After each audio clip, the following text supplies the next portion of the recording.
Hey everybody, getting ready to do another stream here. Gonna be doing some GB Studio stuff.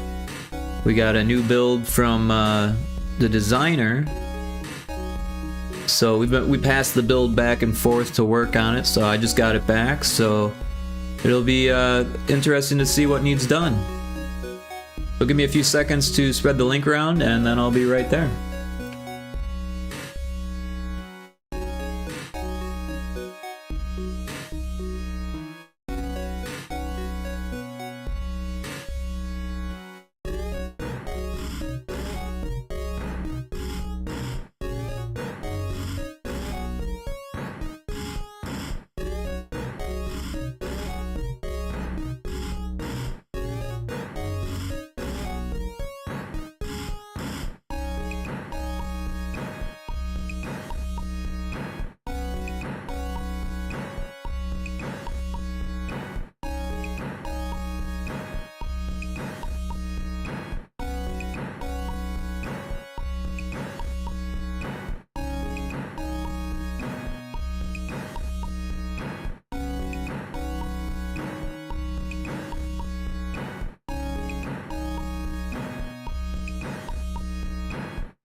Welcome in, Lumby. Good to see you here. We got a little ad break and then spread the link in a couple more places. I'll be right there. Hey, good to see you. Also, congrats on landing on the star.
Alright, I think we're all set here.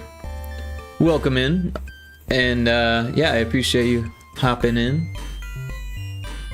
Don't forget you can get first. You get special points for being first. If you're the first one here, might as well give you the opportunity. There it is. You got 2. I think you're winning. And then you can always check in. Oh, look at that. Nice work checking in. 10 check-ins. Moving right along here. We got Pyrotoad. And then... yeah, so this is the new build we got. It's got an options menu. This is actually animated, so that's cool. I'm going to turn down the music on my end a little bit. It's a little loud. And big wins today. Yeah. Hey, how was your stream, by the way? I totally missed it. By the time I woke up at like 1 something. And then by the time I actually got my shit together, it was already over, so I totally missed it. But I hope you had fun. Ayo, this looks super cool. Awesome. It was cool. We did web dev stuff. Interesting. I didn't know you did web dev. That's cool. So was that like JavaScript and stuff like that, or something? I don't really know. Web development left me behind. I used to consider myself a web designer. Back when that's what it was called, web designer, right? But I was using like Dreamweaver and like Flash and like, I don't think people really use Flash anymore. I'm sure people probably still use Dreamweaver, but I was using like tables and shit. Like I was old school, you know, slicing images and putting them in tables. But yeah, this is a pretty cool project here. It's really coming together. It's nearly done, really. That's funny. I was just using Dreamweaver MX for today's stream. Oh, cool. I don't know Dreamweaver MX, but I imagine it's like the newest, coolest Dreamweaver, right? Or is it an older one? I wouldn't know because you do older stuff too. But yeah, all the level art's done, so that's super motivating. Feels good. Feels like we're nearly reaching completion. That's what I'm trying to say. My brain's a little. Ugh. It's one from 2003. Okay, doing a refresh of my NeoCities page. That's awesome. Is it like open source, or did you purchase it a long time ago, or is it free to use that now? Or is it, I don't even know, because I imagine whatever Adobe sells these days has a subscription. But yeah, I learned to use Dreamweaver. It's been a long time since I've messed with it, and I was learning it in about 2007, I want to say 2006, 2007. It's abandonware. You can find copies of Studio MX with a product key, easy on the Internet Archive now. Right on. So still kind of legally gray, I imagine, but probably not gonna get sued over that.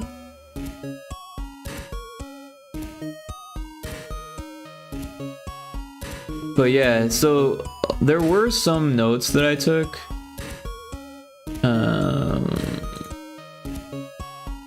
Let's see what it says here. Level 22 had changes. The Mega Man blocks aren't animated. Maybe I should not put that there. We'll put that up here so I can see it.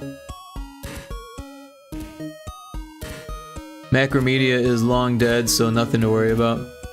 Well, didn't Adobe buy Macromedia? So wouldn't the rights be owned by Adobe now? Cause yeah, I used to use Macromedia Director back before Flash was a thing. Or actually, honestly, I think Flash was a thing. It was like I was using the high school's computers, and they had Macromedia Flash, even though the high school that I went to before that, I was learning Flash on. So Flash definitely existed, but they had older software, I think. But yeah, Adobe bought Micromedia for Flash, I believe.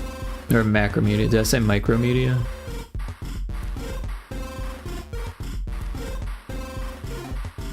But yeah, Macromedia Director was a trip. You know, you could make games with that, but I didn't.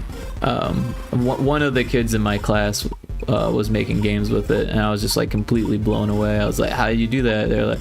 They gave me this big fat textbook and said, I read through this. I was like, oh geez. I guess, I don't know, I don't think Adobe would hunt people down and sue them over 20 plus years old software. Well, shit, man, look at what Nintendo's doing these days. You hear about that streamer getting sued for like fucking $2,500 per emulated game? What? That's crazy. I'm sure they're talking about new ones. I mean, that's Nintendo laughing my fucking ass off. They're trigger happy with that shit. So, and I'm not saying you can't get sued by software companies, but typically what happens is there's like a company that like they take tips for money, right? So someone could find out that you're using pirated software and then turn you in, and then they get money for it. They get like $100 or something. I don't know how much it is, but yeah, that seems like a shitty thing to do. But yeah, I mean, I don't know. I stopped using like cracked stuff a long time ago, so I don't have anything to worry about. But I was worried about it back then, you know. Or like I was working at a frame shop and they had a cracked version of what was it? Corel Draw. And I was like, you guys really need to pay for this, and they're like, oh, it's paid for. I was like, oh, I understand. But yeah, you know.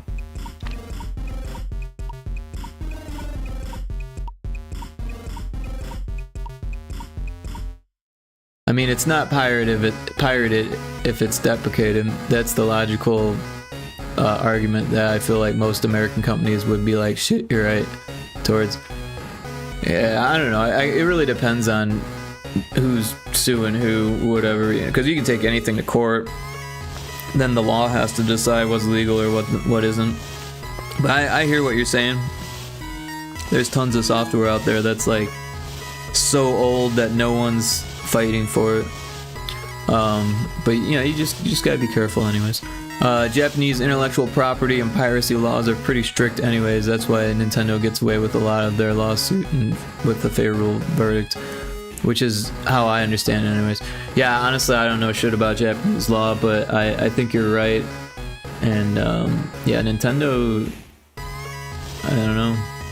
I'm kind of losing whatever I had left of Nintendo, right? Like, I didn't think very highly of him before they sued this recent content creator, but like, and I get it, he was streaming games that were pre-release, which is pretty dumb to do, but also they just like, I don't know, robbed him of any life that he might have afforded ever, because that's like more money than anyone could ever have from streaming. So I don't know, it seems kind of like a dick move.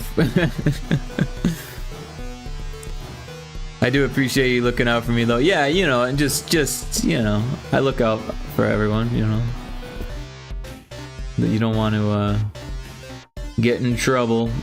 Like, I mean, like I said, that dude who just got sued recently was doing pre-release Nintendo stuff. Like, would he have a death wish? Because that's pretty much what he has now. It's like, I don't know how you would ever pay that off. Because that was on top of like a $75,000 fine or something like that. Or was it $750,000? I don't even know. It was more than anyone should ever get sued for streaming. I mean, it's just ridiculous, right? Because content creators like help game developers, so why would a game developer sue a content creator? I mean, I guess they were like saying like, oh, you should play cracked versions or pirated versions or whatever, and like showing people how to do it a little bit or something. But I don't know, the whole thing's stupid. Nintendo suing the guys who made the Switch emulator is understandable, but destroying a content creator like that is a massive fuck you to the fan base, and reinforces my belief that Nintendo does not give a fuck about their fan base and only cares about their integrity as a company. Yeah, I agree. The only reason why Nintendo has fans is because of shit. Danky Kong. Hey, there's a wild Pokemon in chat. I almost forgot about those. Catch. Man, I wish my monitor wasn't turning on and off like this. I don't know what's up with that. I think it's biting the dust. Yeah, so what was I gonna do? I was going to... I don't even know. Oh, I have that list. I should probably look at the list. Something about level 20 something. Level 22. Let's see what that's all about. It may or may not have been changed. Level 22. I don't really see any issues. Let me pull up this. Let me we'll look at the DMs here.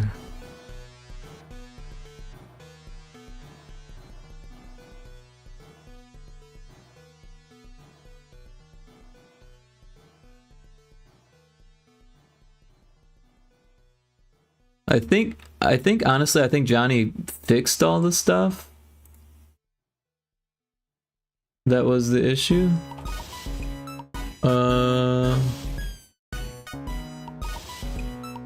But we want to get rid of the fire. Hey, nice work catching the snom. I think we're gonna trade fire for small lightning or maybe gas on some levels, because it's just weird that you can die from fire when you're Pyrotoad, and there's a lot of other lightning, so like it makes sense. The whole reason why I put the fire in there was because having spikes all the time was kind of like boring. Right? It's too repetitive. There's just spikes everywhere, like holy cow, a lot of spikes. But if we do some animated obstacles, that was the plan. But the only things we came up with were lightning and gas. So if you have any ideas of tiny 8x8 tile obstacles that could be animated, let me know. Nice. The fart.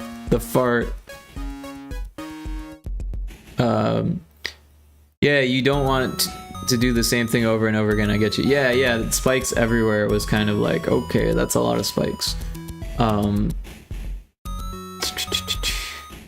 So yeah, and then level 13 fire pillar was changed.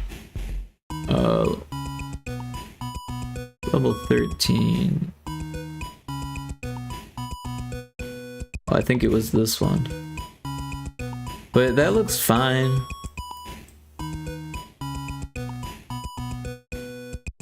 We'll just have to do lightning or something, I think.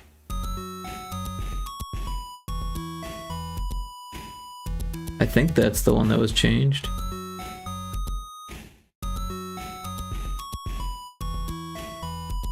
Nothing's jumping out to me saying fix this.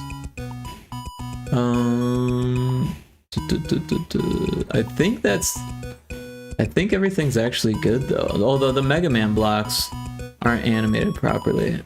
There's something weird going on with that. They're kind of a pain. I wanted it to look like Mega Man. And honestly, I'm not sure exactly what the Mega Man blocks do. I think they flash when they appear, and then they just disappear. I don't know, maybe I should look that up as a reference here. Is it Heat Man, right? Mega Man 2 Heat Man.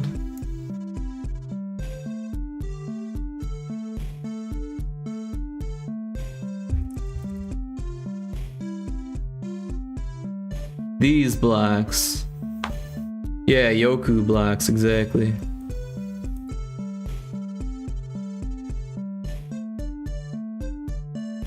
So yeah, they flash when they appear and then they just disappear. So that was the plan. But it didn't work out that way. It worked out funny where some of them were one thing and some of them were the other. Where are those blocks?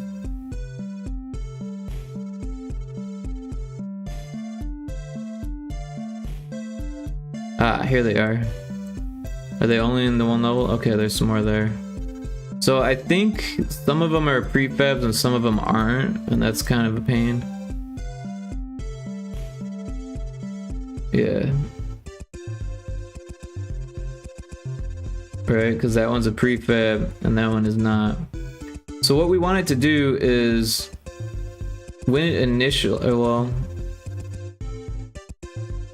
first we got to figure out what's happening here. So we've got this thing,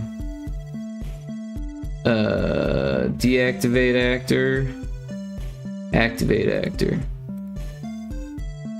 So I think when you activate an actor, it does the initialize, but I'm not positive.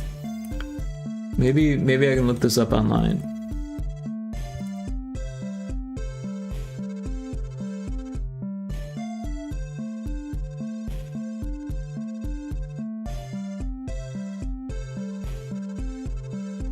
Okay, it looks like that only happens when it's first initialized. So I think what we need to do is Techno Fantasy. It does not. Yeah, thank you for that.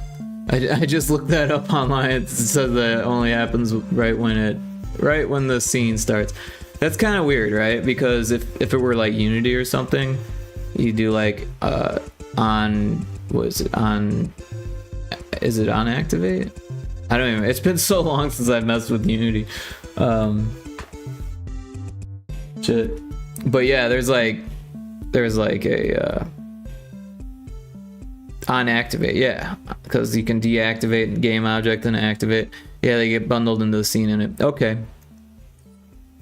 Welcome in, by the way, Techno Fantasy. Appreciate you being here. Are you a GB Studio dev as well? Then I take it, because that's always fun. Always nice to meet more. Thanks, fam. Yeah, absolutely. Are you working on anything cool that you want to share? Because I'm always interested in learning more about GB Studio projects, or Game Boy, or Homebrew, or any. Oh, duh! I should know. Mike from Hellbarker, welcome in. Thanks so much for hanging out. I should have known. Techno Fantasy.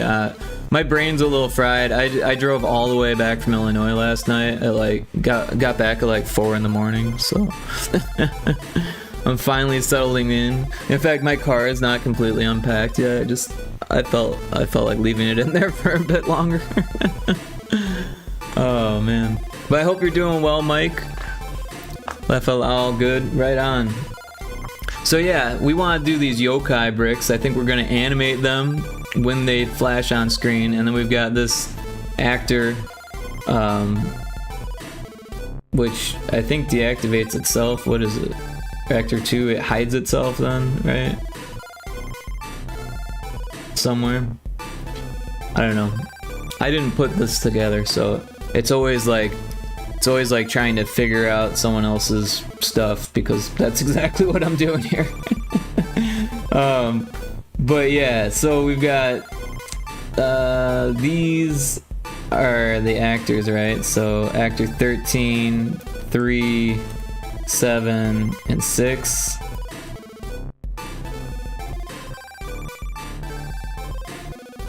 Activate 3, 7, 6, 13. Yeah, so what we'll just have to do is right after we activate it, we'll make a new event and do and animate it, right? Or set the animation, I think is what it's called in this. Set animation state. Or is it frame? Because I think there's only one state. I made a prefab, but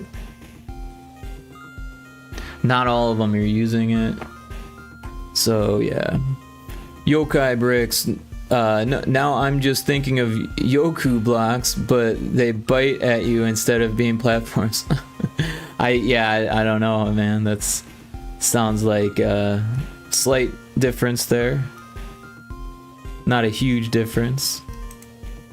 Wait, that's not where I want to be. I want to be in sprites.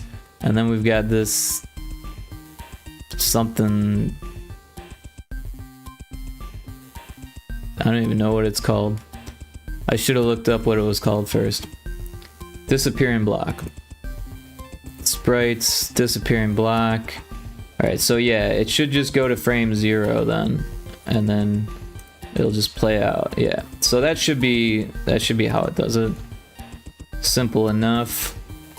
So set animation, or we got actor 3.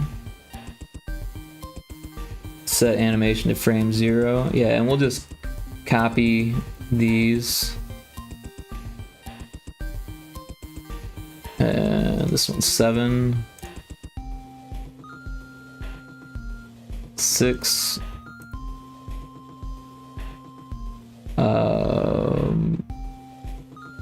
13.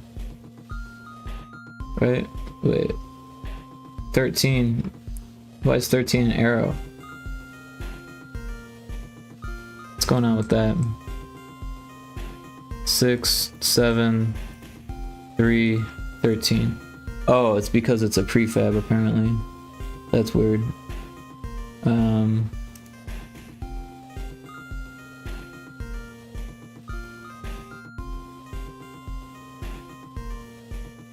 Oh, we need the animation speed though to not be 0, right? So probably like 4, I want to say.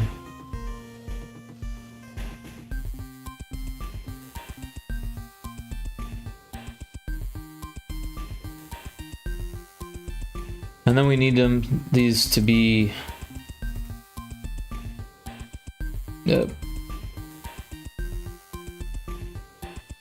where they're supposed to be.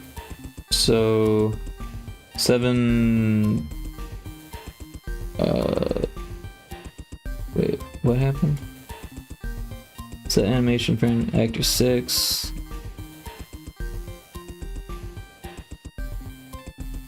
And then 13. So it activates them and then sets the animation frame to 0. Wait for 1.5 seconds, deactivate them, wait for 5 seconds, activate them, and replay the animation. So that should, in theory, all work. I'm pretty confident. We'll get to, wait, where's the other level? Is that the second level with them? Okay, here's the first level with them. So yeah, we'll do both levels and then we'll test it because I'm pretty confident that's gonna fix that. But yeah, you know, Big Lumbee, you got a shout out before the stream started, so I didn't get a chance to actually shout you out. So let's actually do that here. Where was, yeah, chat. Shout out at Big Lumbee. Yeah, so Big Lumbee is a streamer. They do art, they do web development, they do a bunch of retro stuff. They do chiptune, right? They're what we call a botber. They're a Battle of the Bits user. So Battle of the Bits, if you're unfamiliar, is a website that Puke7 put together. Puke7's a NES developer, and about 20 years ago, he put together this chiptune site where they do Battle of the Bands type things for chiptune, for art, for pixel art, for ASCII art, for game jams. So that's really cool. And then yeah. And then while we're doing shout outs here,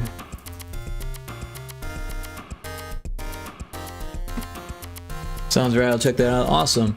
Yeah, so Techno Fantasy is Get Good Graphics, or no, not Get Good, Get Good Graphics. I don't know why I thought it was Get Good. Good Graphics. It was also a Game Boy developer, homebrew developer, and they're making this awesome game called Hellbreaker, and it's so cool. It's like a columns-like kind of game. So vertical columns, they drop. It's a puzzle game. It's super cool. I would definitely recommend it. I've been doing some minimal testing for it, and it's a lot of fun. I really appreciate the work he's been doing there, so everyone should check that out. Also, I don't think I'm following you yet, so I'm gonna go ahead and give you a follow myself. I don't know how often you stream or anything like that, but I'm giving you a follow regardless. But yeah, if you do stream, I'd like to know about it. And if you don't stream, that's cool too. But yeah, very impressed with the work you've been doing. Alright, so this one needs to animate as well. We've got actor 17, 7, 6, 17, 7, and 6.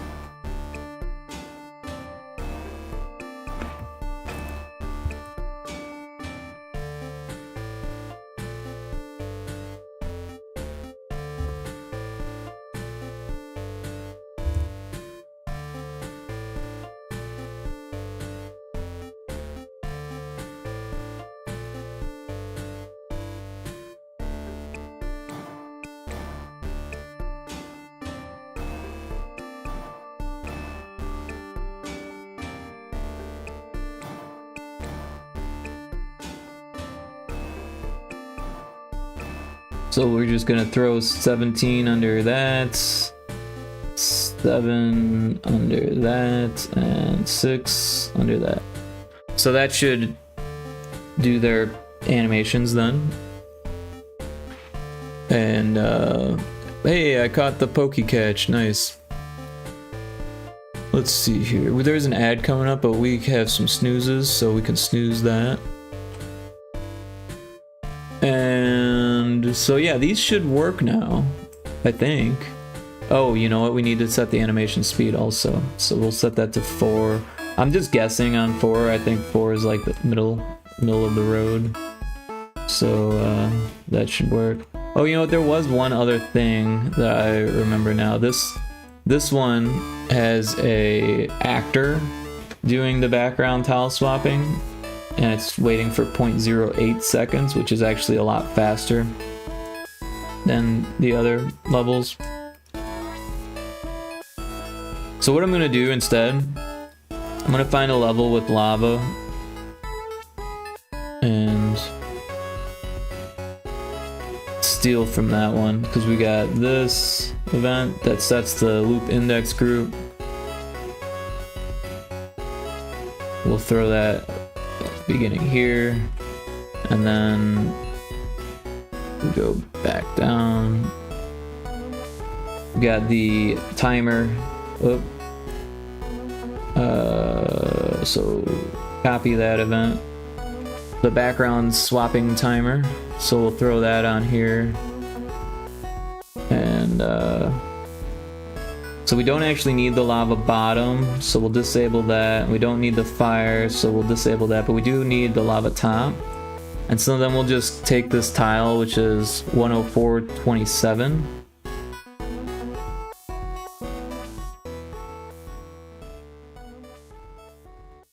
Cool. And then it loops, and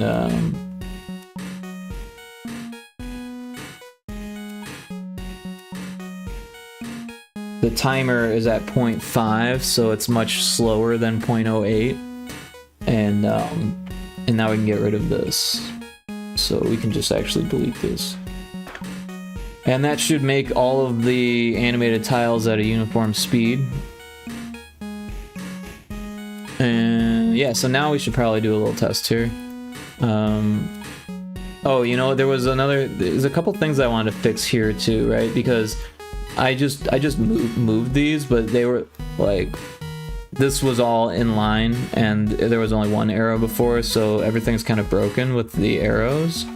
So it says here, if the cursor position's at 514, which it's no longer at, so right, this is 612, so we'll go ahead and put 612, and then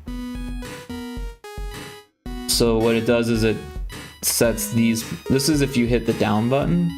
So what we want to do then is to change this to, right, I want to make sure that I'm not doing this wrong, because this is definitely not the way I would have set it up, so it's a little bit confusing for me. This is the way Johnny set it up, and so yeah, there's the up button here. So again, 514. I don't even know where that's at. 514. So I guess it's checking if it's at the bottom first.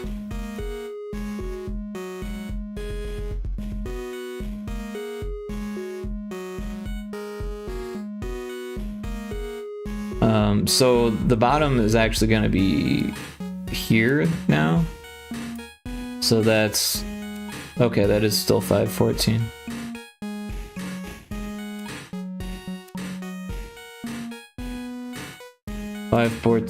Set it to 513. So if we put that at 513, that should be fine, but we kind of want it to move in on the top one, and that's like the major difference here. So yeah, we go, so this way, this one, yeah, if it's at 513, move it to 512. We want it to be 612. Alright, but then we also want this one to be there. Okay, so that should fix it if you move from the bottom to the top, but we want it to also work if we move from the top to the bottom. So let's see if it's at 612, which I believe it is, right? Yeah, it's at 612. Set it to, we're hitting the down button, so set it to 512, which is right there. We actually want it to be 513.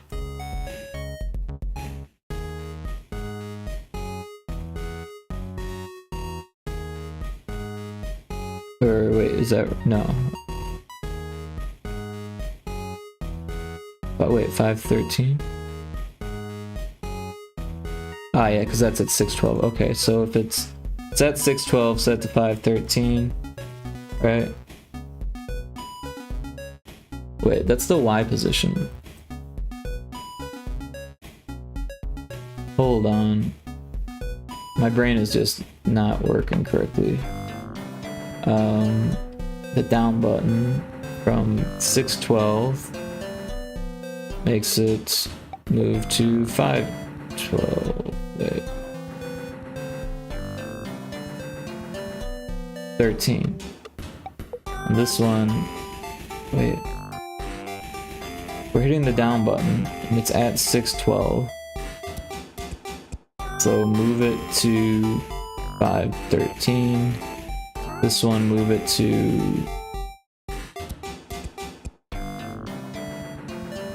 1513. Now if it's at 513,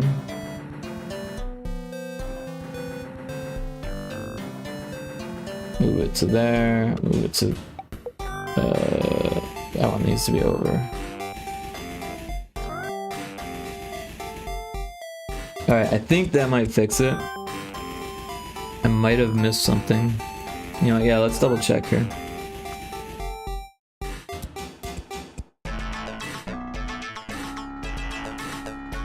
That looks okay.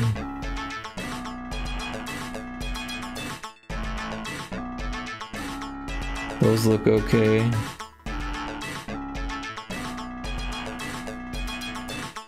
Alright, yeah, this one I missed, so we'll move that up one. And those look okay.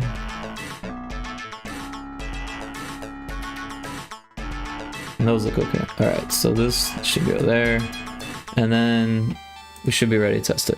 Gotta run, Rick. Catch you later. Thanks, shout. Yeah, absolutely. Thanks for dropping in. I appreciate it. Sorry for the ad break.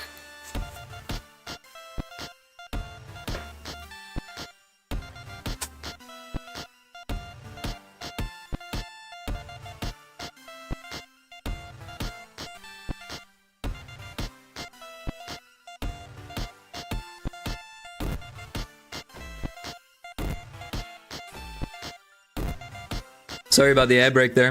Techno Fantasy said, "Gotta run, Rick. Catch you later." Thanks for the shout out. Absolutely, if you're still here, I very much appreciate you dropping in, coming anytime. And yeah, no problem on the shout out. So yeah, we're gonna test this. It's building. I made some double checks on this to make sure that it would work, and it should work. Now we just need to test it. Also, the UI looks bad because it's like the same color as this, so we should make new UI for it.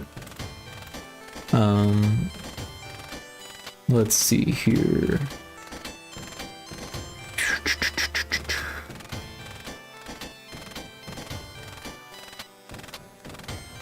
Let's just grab it from this folder here.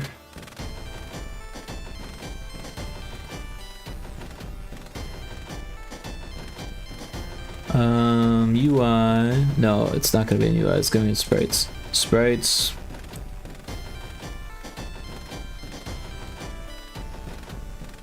Small cursor. Here it is. So yeah, it's pretty basic, but not exactly what we want. So what I'm gonna do is I'm gonna load a different palette here.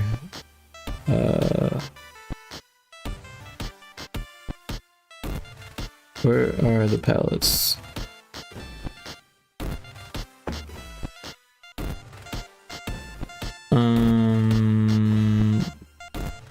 There. Oh, we should test that real quick while it's up. So, music. Okay, so we hit the down arrow, up arrow. Okay, but it doesn't loop. I guess it doesn't need to. It would be cooler if it did loop.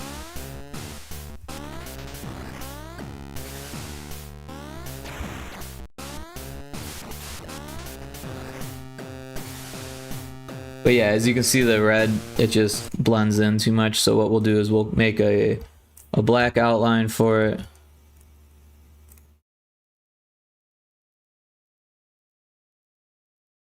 And then maybe that on top. And that should be that color. And yeah, so that should fix that issue. Now it should be easier to see. So we'll just save over it. And yeah, you can already see it looks better. But yeah, did I close it? Oh, I did close it. All right. Well, we could make it so it loops. It wouldn't be too hard to do here. All right, so if we hit down button, and it's at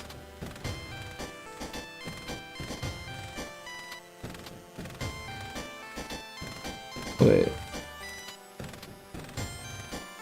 did I screw something up here? So this is 612. So if it's at 612, move it down to 513. If it's at 513, we're hitting the down button. If it's at 513, move it down to 514. If it's at 512, where's 512? Alright, so this needs to be 514. And then move it up to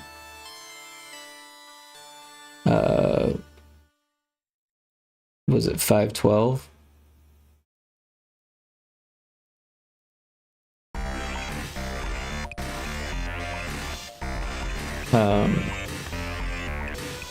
Yeah, because that's the bottom. 514 is the bottom. And then on the other one,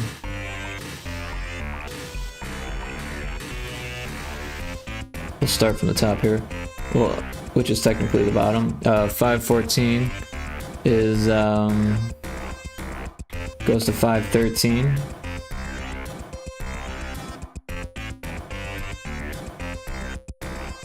Wait, 514.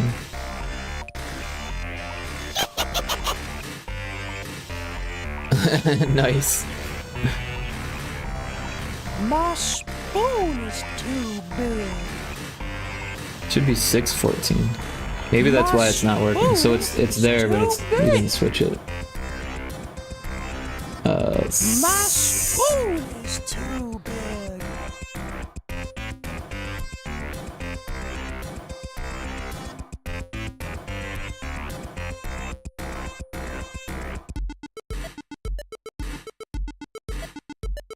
Oh, this is to press up. Okay, so if it's at 514, which is there, and we press up, it should go there, and we got that working. Or no, it should go there, 513.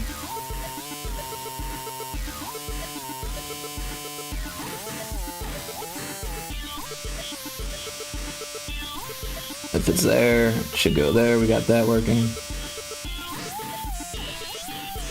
Is there not one for the top? Oh, I see what's going on here. It never is at 512. It's at 612. And then, yeah, it should move it there. So that's why. It was just because that last one never got changed. But those are good. Oh, there's a Dragonair. I missed it. Alright, so that should fix that. Let's give it another test here.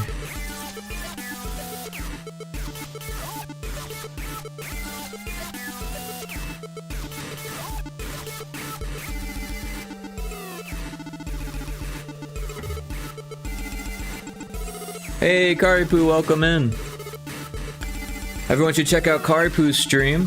Click on the link and give her a follow. Last playing Elder Scrolls 4 Oblivion Remastered. How is that going? I've been watching a couple people stream it, and it looks pretty cool. I never played the original, and yeah, it's looking pretty cool. I saw someone made a Unreal VR dev or mod for it. That looks pretty cool. I'd definitely be down to play it in VR, because Skyrim VR is like so much fun. But yeah, it looks like they're a bit of a ways from making it like as good as Skyrim VR. It's pretty fun. I never played the original either. Oh, cool. Yeah, I watched someone play the original for a bit, but just a little bit. And yeah, I didn't really know anything about Elder Scrolls back then, so I wasn't like bored with it, but I didn't understand what was going on. And then a few years later, I got into Skyrim once that came out. Actually, I got into Skyrim maybe a few years after it came out, to be honest. But yeah. So we're working on Pyrotoad today, and we got the new build back from the designer. So he'd made some changes, and I mainly just played Skyrim and Daggerfall. I never played Daggerfall, but yeah, I think we chatted about that before. That's the one that had like this massive open world that you mostly use fast travel for, because traveling without... oh, it gets stuck there. Traveling without fast travel was like crazy. Pyrotoad, yeah. So we got the scan line effect going for the title screen. I'm probably gonna redo the face a little bit and the frog to make it, because I sketched this out super quick just so I'd have something to test this scan line effect on, and I didn't clean it up or anything, and it definitely has room for it. Could even do more with it, but I don't know. I kind of like the simpleness of it. But yeah, we're gonna try to fix that, because it got stuck there because it wrapped around and went to the wrong place. So what is this, 512? And yeah, so this is the issue there. It needs to go there, and this one needs to go there.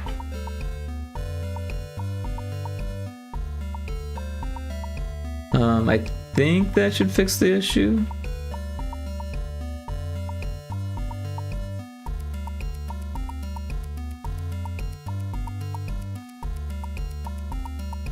We'll just have to try it again. Looks like he doesn't trust the player. Yeah, I just kind of like very quickly just whoop, there's a frog, and yeah, he's got that kind of squint eye thing going. But you know, I did look at a reference of like toad eyes, and they are kind of like slotted like that. So I'll probably keep the slotted pupil, but I think I might make the eyes a little bit bigger. So you know, something cute. Also, there's that meme.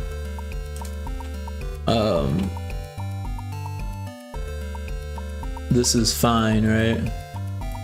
So I kind of want to steal from the face on this, maybe give it these eyes, and maybe give it like, see how it's got like the glare in the eyes on this one. Maybe do that, since that's like an indication of like the meme.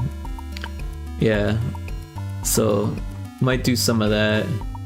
We got it up right here.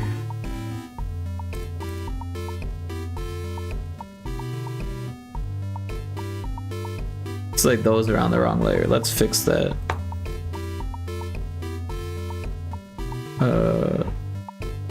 There we go. Wait.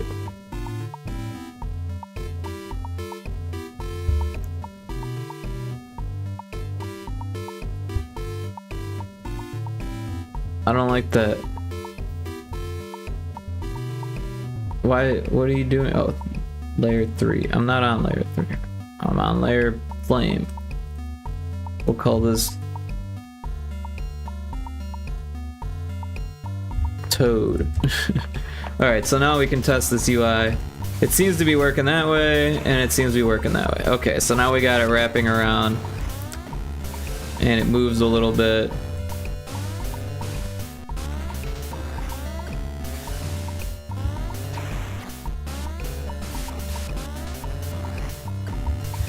You can see it better because it's outlined in black. I was thinking Hypnotoad because you were talking about Pyrotoad. Hypnotoad for the win, yeah. No, it's a common confusion.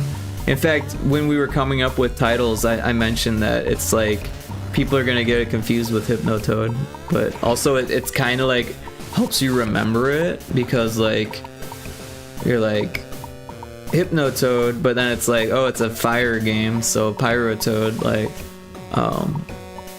but yeah, the other possible title we were talking about was Fire Croaker, instead of like a play on Firecracker, Fire Croaker.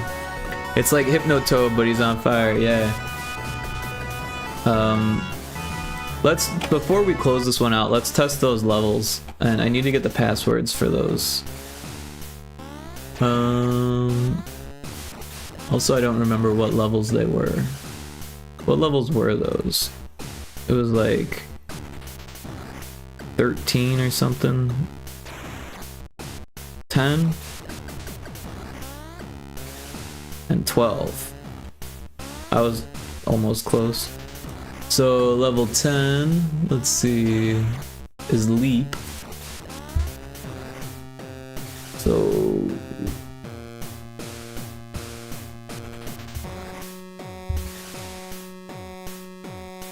Leap. So it did animate. It's a little slow. I think maybe we should speed it up to be the faster animation. But it's good that it works. We'll return to the title. And then this one was 12, so that's Jump.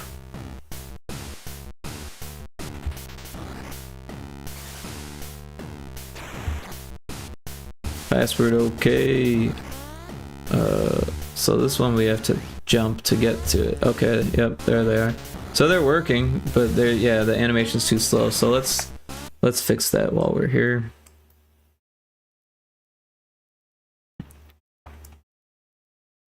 But yeah, I hope you're both doing well today, Karipu and Big Lumby. I haven't really asked. So how are you? What have you been up to? How was your weekend? How was your whole last week? I've been kind of MIA for the last week. What happened here? Oh, this is what we need. So we want it to go faster. So probably like 15 frames. Let's do 30 frames a second. Let's do that. That way it'll be nice and smooth. It was torture. Oh, well, I played Magic the Gathering for Windows 95. Honestly, I love that game. I don't know how you could be so displeased with it.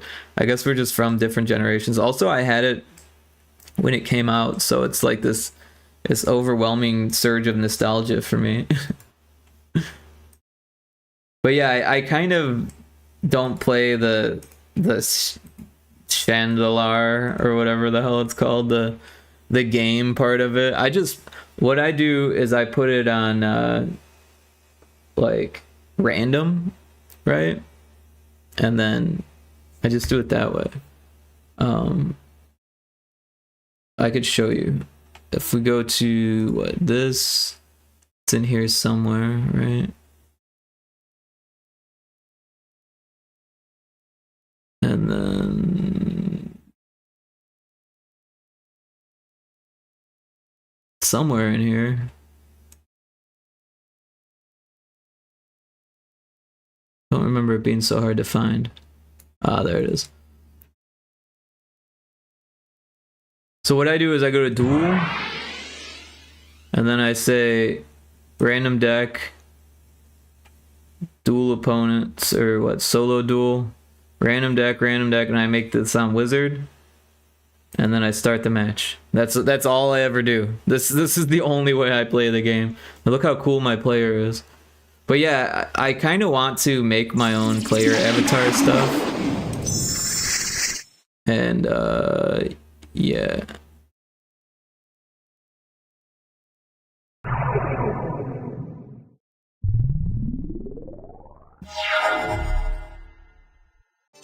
Oh, this one is different. Okay, never mind. This is the gameplay. Yeah, this is the same. It's just, it's stretched out. So all the circles are ovular. Ovular. But yeah, it's the same. I do get why you're nostalgic for it though. Yeah. Dude, I freaking love this game, to be honest. I could sit, oh, I just skipped my turn. I wasn't trying to play this anyways. Yeah, it's, dude, like watching you play it made me want to like play it, but I was like, no, I got other shit I gotta do. Oh, as well, I don't know if I said this before, but I did get some emotes attributed to me. Oh, awesome. Do you mean on your own stream or for other people's streams that you made emotes for?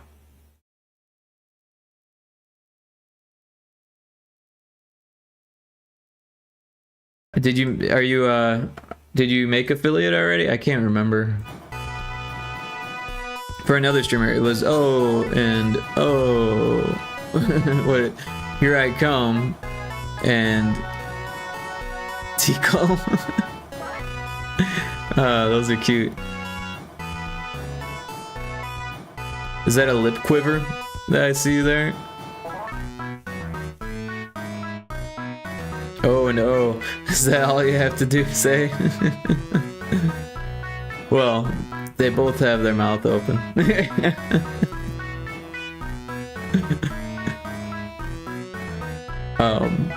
Yeah, I was going to hover over and figure out what they were actually called, but before I did that, I said oh and oh. Sorry. Not trying to minimize your work there. You can at least say boo and Nia. Or is that boy? I'm not good with whatever that's called. Internet yelling. I don't know enough of the hip terms, the new speak. So I think that at big internet, yeah. Yeah.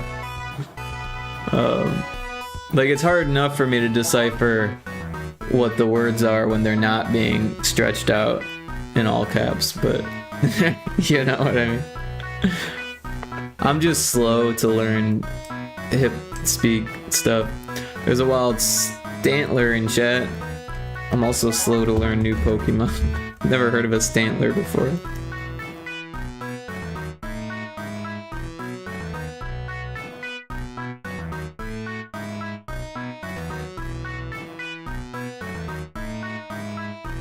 I'm getting emotes done for my own stream though, don't you worry. Did you make affiliate? Have you done all that? The average views and all that?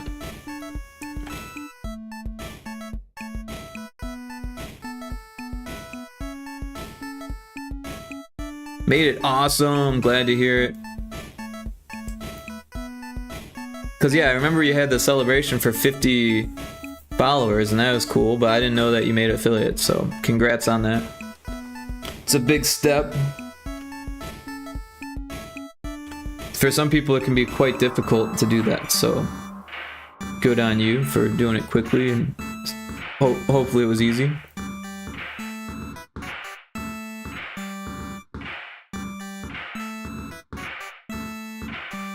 Alright, so we got that. Let's go back to this here. So we wanted to fix the eyes and stuff. So let's just make a duplicate of this. And we'll just edit it.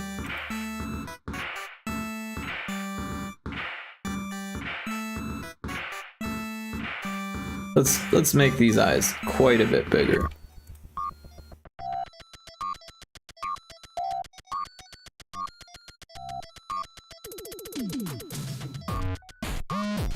Also, I feel like the frog face just doesn't look right. I'm gonna look up cartoon frogs.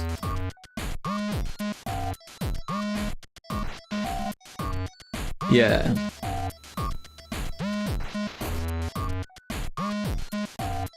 So there's some pretty cute frogs. So if we look, this one's cute, obviously. And then this one has a cute mouth, right? And the little dot nose. And then this one is more like, it has this, which is what I was thinking, but the one that I drew doesn't have this, or like this going on, like the under lip thing, which is how I normally draw frogs.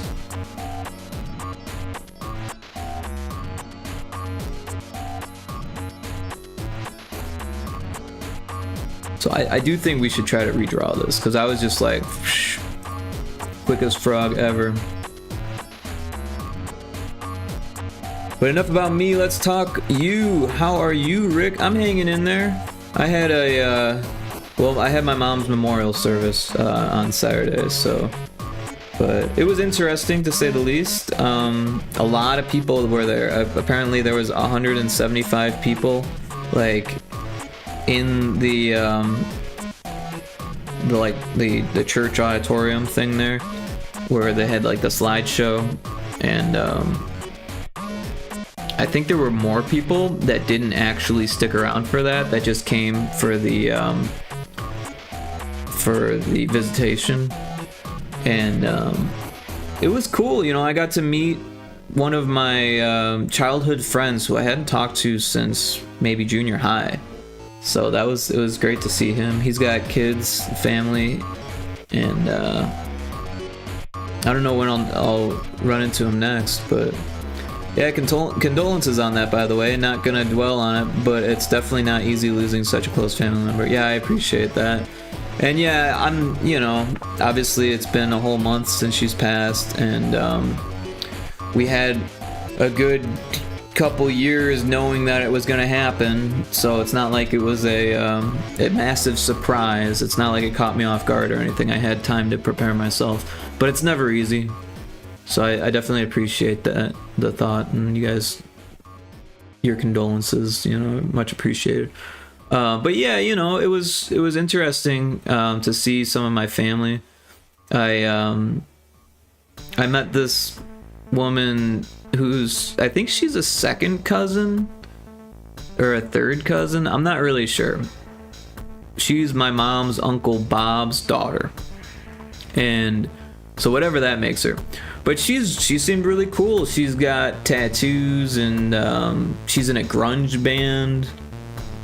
I guess the last time I saw her was when my mom got married, which was like 2007, and she said she was just a little girl then, and I don't remember. I was in college. So I don't remember meeting her.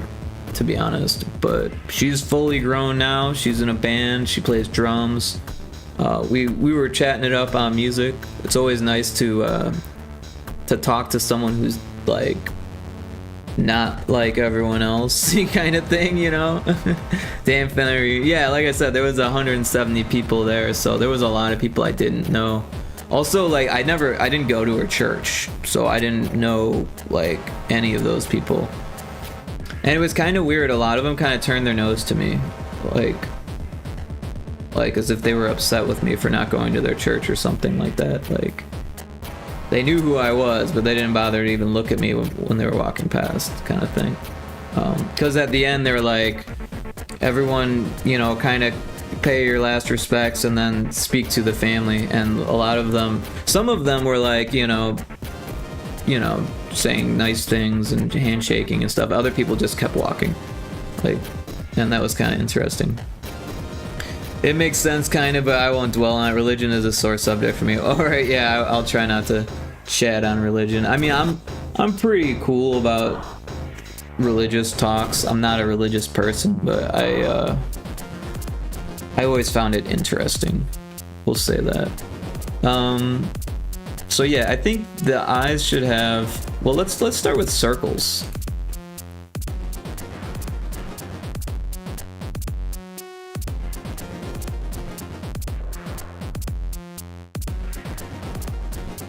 I think that looks better than how I did.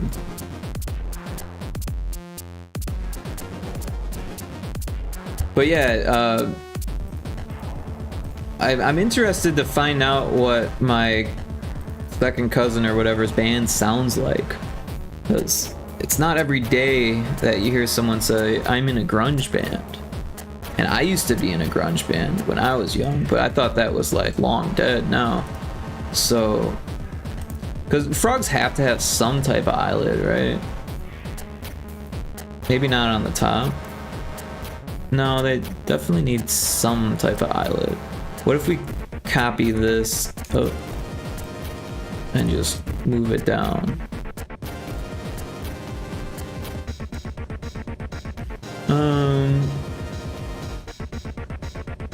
I don't know if I can do what I wanted to do with. Where's the other window? This one. I don't think I can do that. Maybe I can. I don't know. Let's put the white of the eye in there. So we've got this color. That can be the white.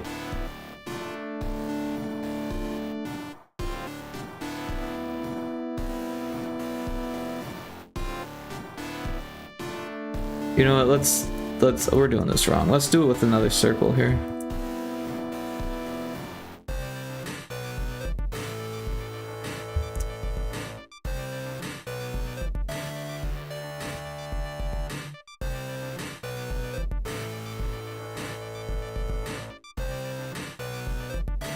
I had the same experience when my uncle died late last year. Sad, but it's nice to see people and family you haven't seen in a long time.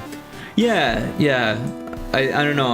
I think because I had time, it was a lot easier.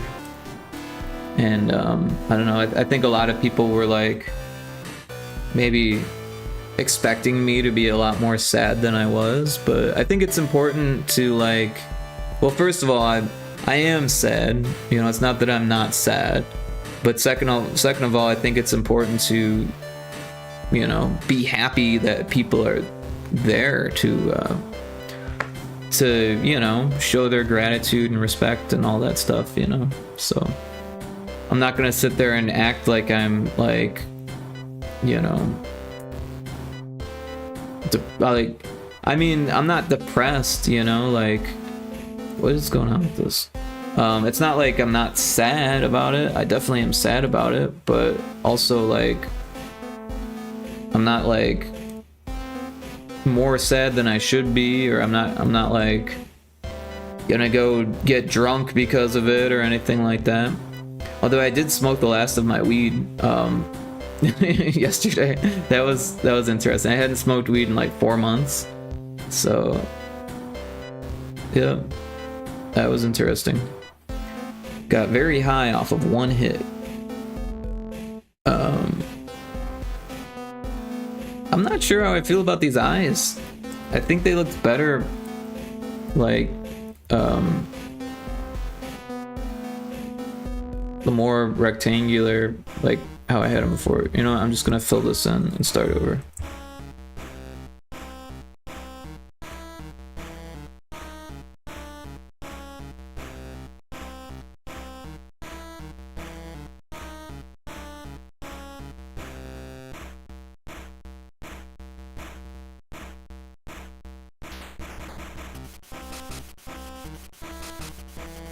Alright, that's too not what I want.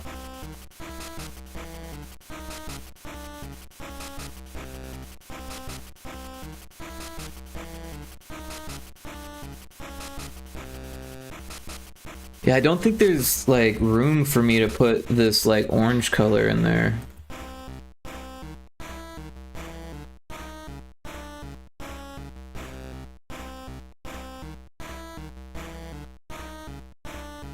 But yeah, Kari, I'm sorry to hear about your uncle. It's definitely sad to lose a loved one. It does happen to everyone eventually though, so one of those things. I don't know, maybe that does look okay. Maybe it'll look better when it's like animated also.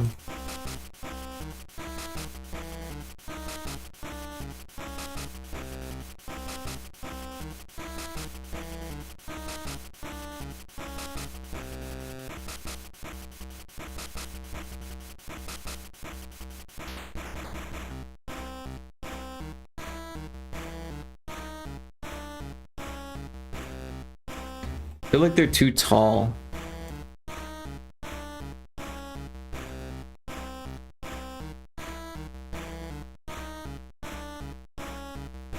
Then there was, did I close that window with the frogs? No.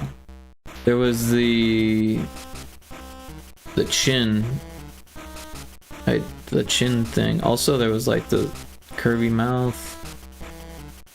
Or this one looks weird, right? Because it's like, what are these? Are these eyes or are they nostrils? Because they definitely don't look like nostrils. It looks like they drew a face there and then forgot that frogs have eyes, so they put ear eyes on it. It looks like some AI shit or something. It looks like the artist was not thinking or had no thoughts.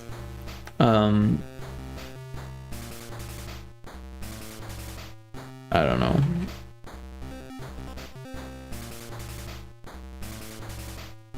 So the pupils are a little high. What if we move those down? Let's just, yeah, like that.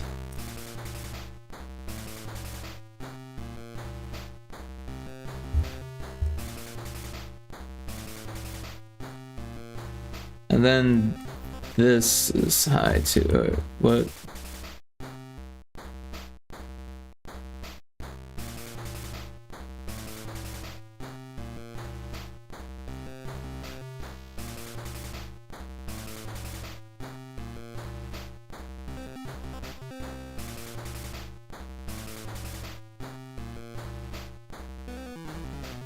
I feel like we're getting somewhere, but it needs more. Well, of course they had no thoughts. They were a robot. Yeah, it looked like a robot. That is exactly what I meant. I don't like that. Oh, I don't like that either. Whoa, what is going on here? I hit the W key instead of the D key.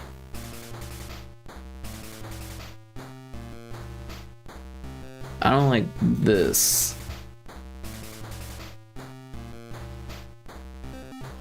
Let's put some orange in there maybe. This looks ugly.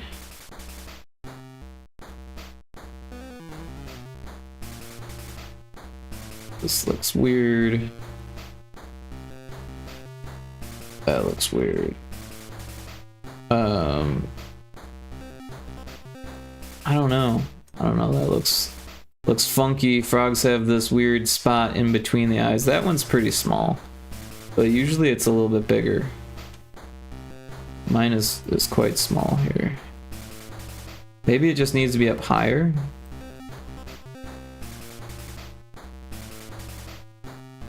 That does look better.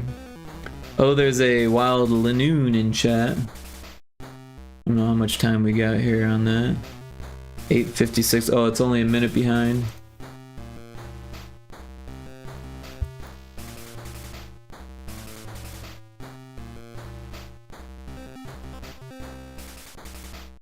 We do have an ad starting in about a minute here. Can't snooze it. I don't know, these bags underneath his eyes make him look old.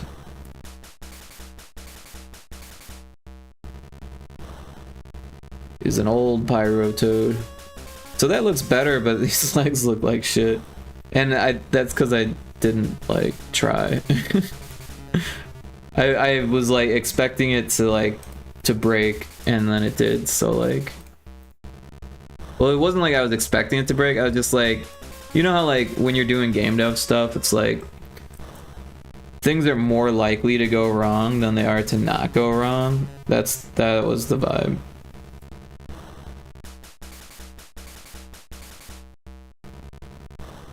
Hey, I caught it.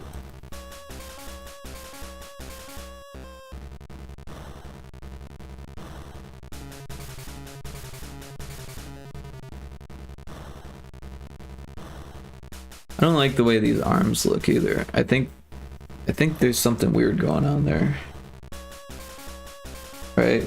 Because the arms usually are like this. Or like this. Not like that.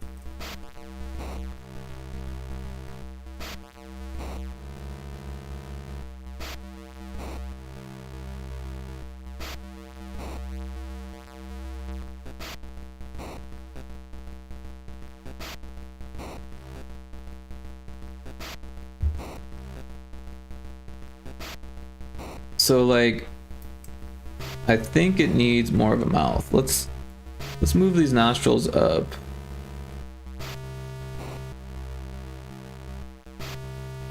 Fill them in with the right color. And also, I think the nostrils should be more cute. Let's get rid of the nostrils. So if this was like the whole mouth, and then like, we got, well, what did that reference look like? Like that, or like that? That's a little bit too cute. There's that, and then where was that other reference? And there's like this little smirk, right?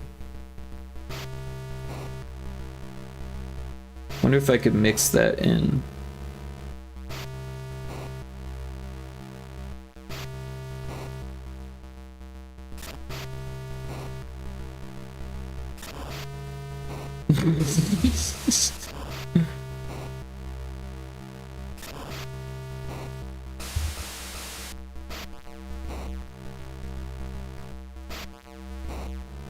Oh, there's an ad in progress.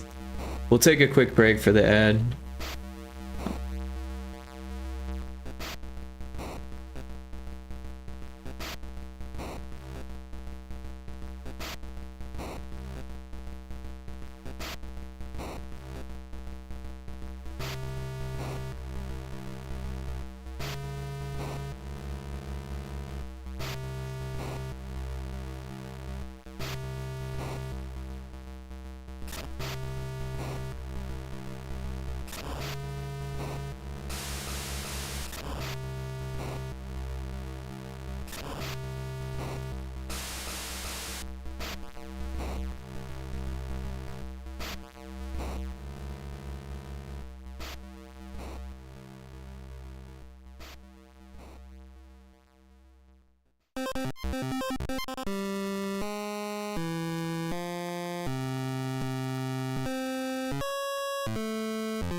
Alright, welcome back from the ad break.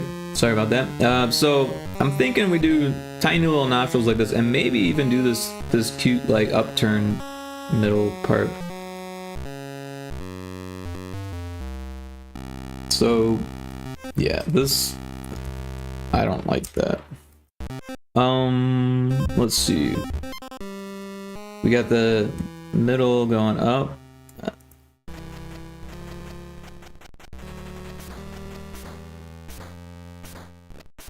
It looks a little weird.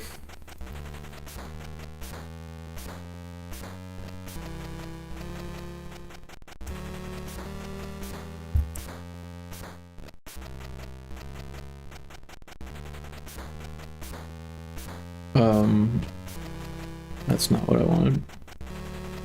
Yeah, so I think one dot might be good. Not sure. Or maybe an angle like that.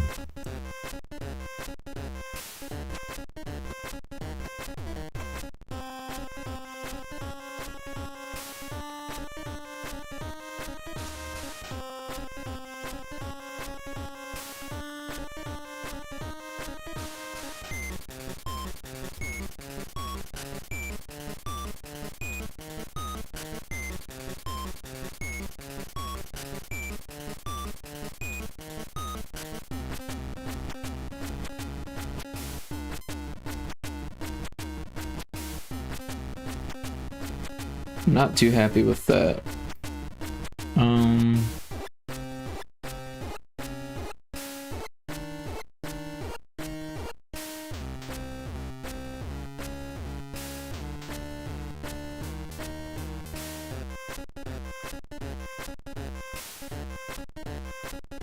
That looks kind of weird.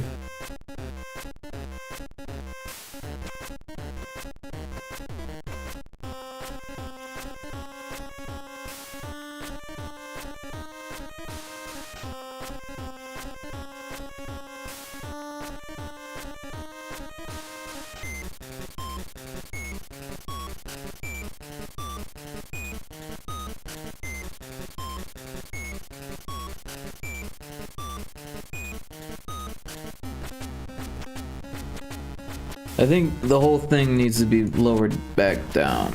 Oh, let's not do that. Oh, that's not what I wanted either. All right, try this again.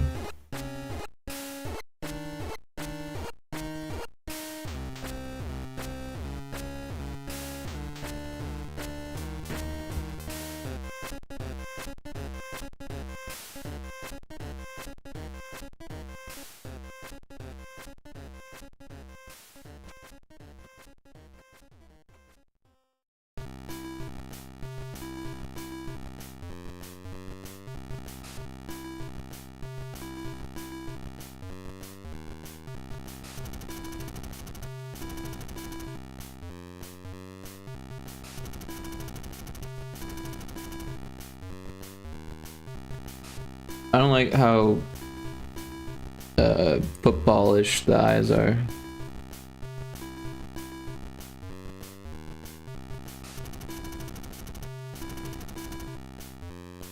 Also, I feel like it shouldn't just like end it white.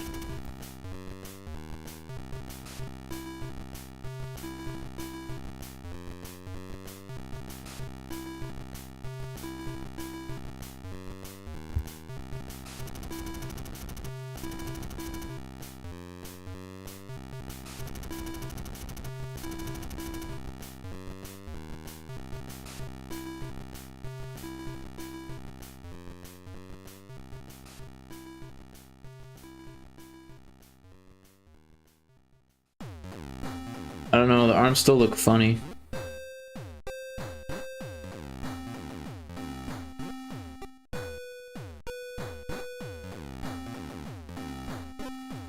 Also, these legs kind of look stupid too.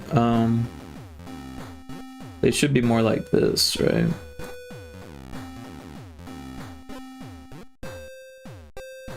Alright, let's Get rid of these legs.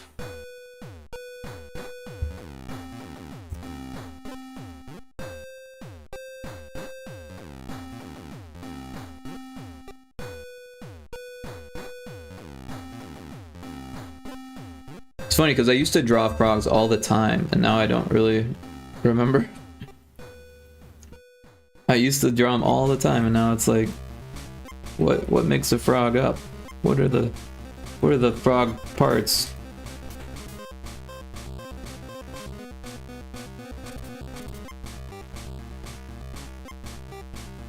The legs still look stupid.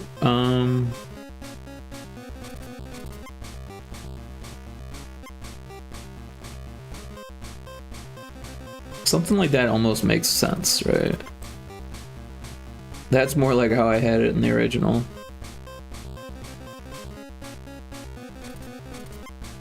That's non-representational. Kind of abstract. This one's cute, but not what we're going for, I don't think. This one makes sense.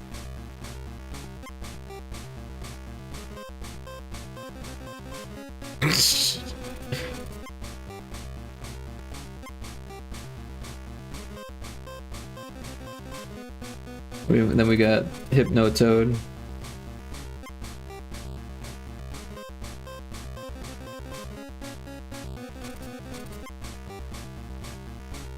Maybe it would be wise to lower the arms like that. Yeah, let's give that a shot. You know, we'll make another duplicate, and then we'll try something else with the arms here.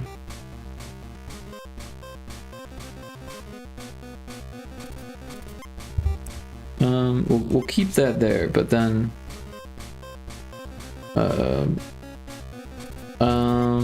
let's just erase this.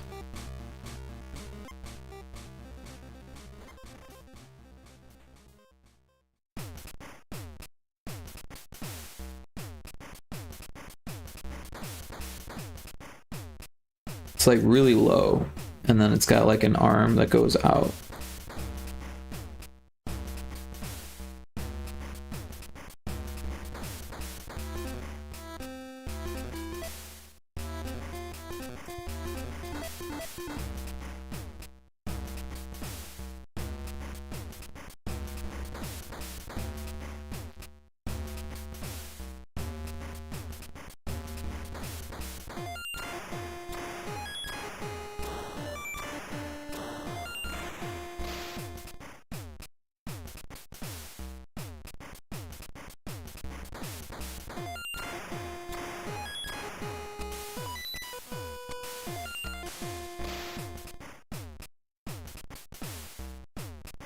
I think we're getting somewhere, but it's still not there.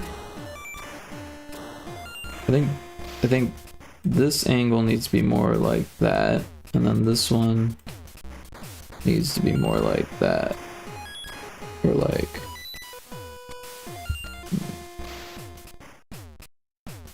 I don't even know. I think we need to fill this in. Whoa.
There is another Pokemon in chat.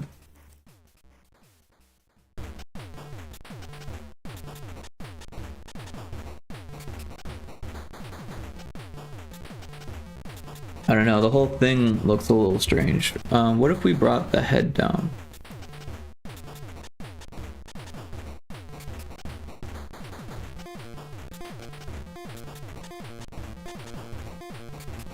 That looks a little bit more realistic.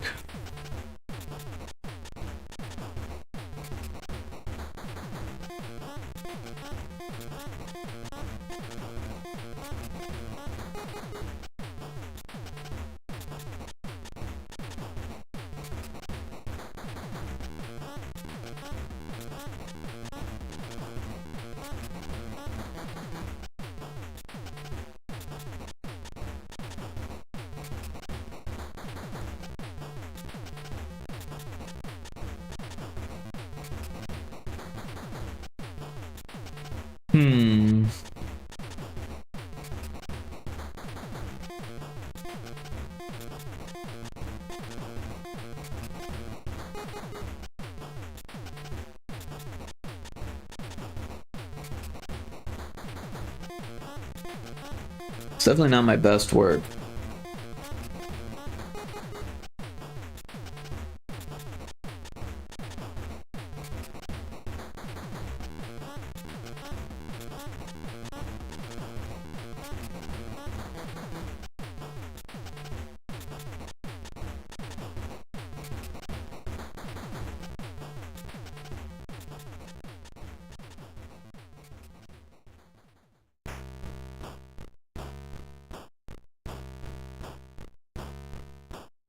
These front paws look terrible.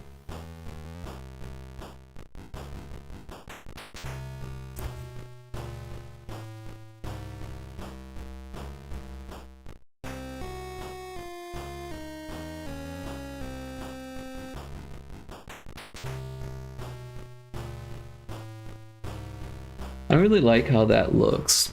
Maybe we don't even need it.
I think that looks better than what we started with.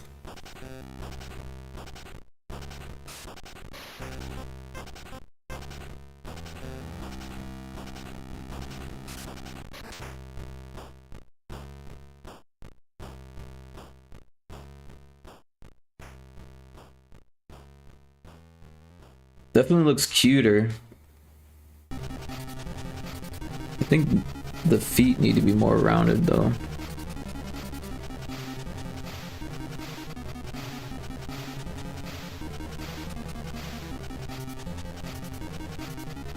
Or the toes, rather.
A little bit too far there.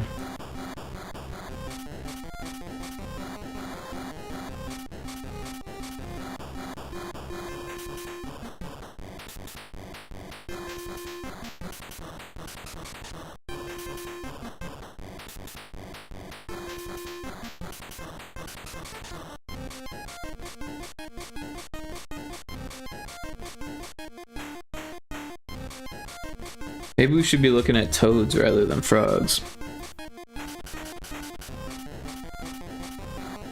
They definitely have more of a...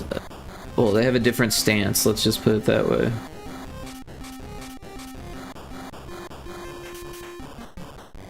Their limb shapes are a little bit different. And more warts.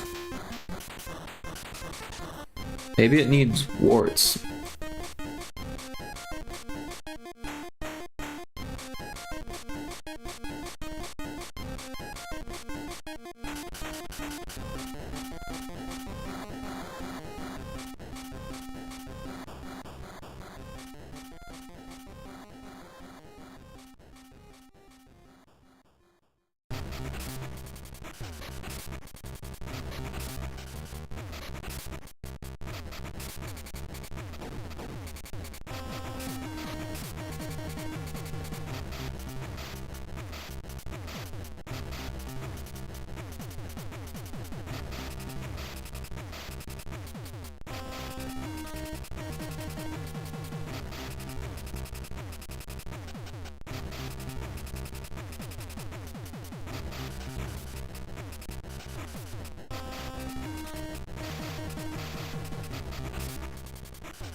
That one's got warts right up on its little nose there.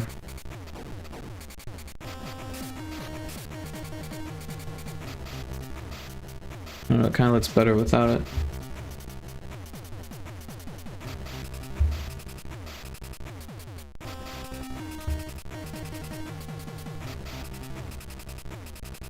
Oh, it's not symmetrical.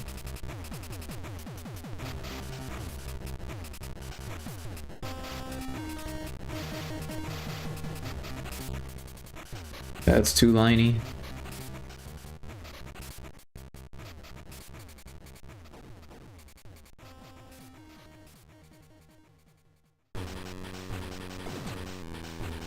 I don't know, I kind of like it better without those ones. Maybe these need to be cleaned up more. Also, maybe they shouldn't be symmetrical on the body. We'll redo the warts on the body.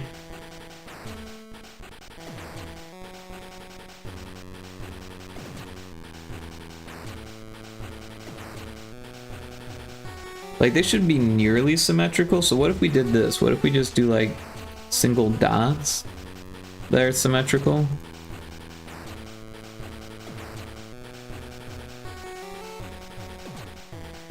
Also, we could do dots on the face, too, right?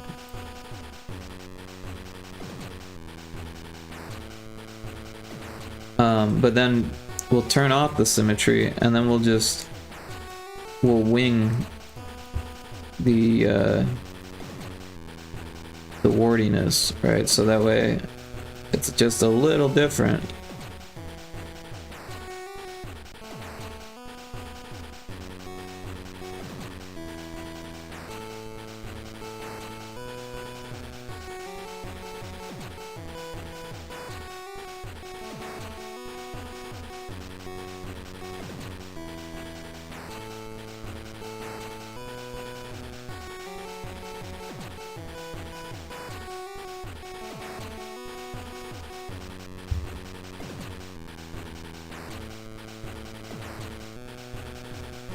I don't know if that looks good or bad.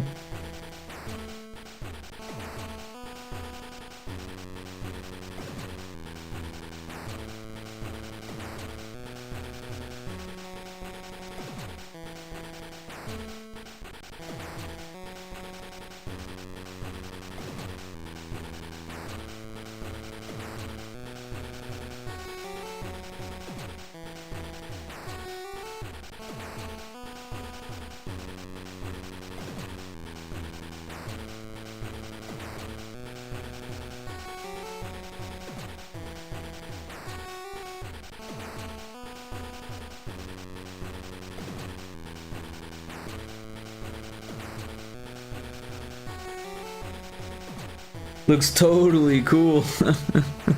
Thank you. But how does it really look? Is it really okay, or is it just kind of okay? Maybe the eyes need to be more symmetrical.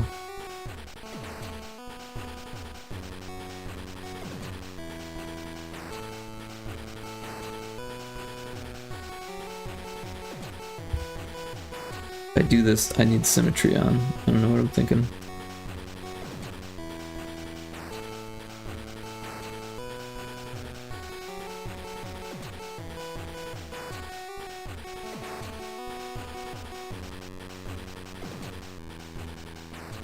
I think that does look better. I don't know how I feel about the warts though. I'm not sure why, but it's giving salamander. Yeah.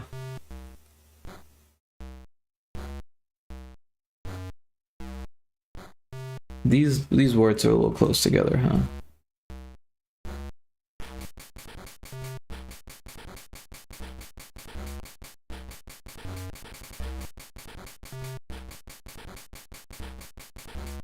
Oh, let's get symmetry back on. Move that down. Like that. Maybe not. I don't know. Maybe that needs to be like there.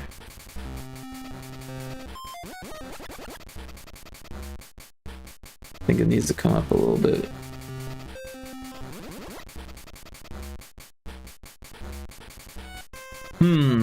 I think that helps a little bit, but I don't know. Like, I don't know, maybe I should look at salamanders and see what a cartoon salamander might look like.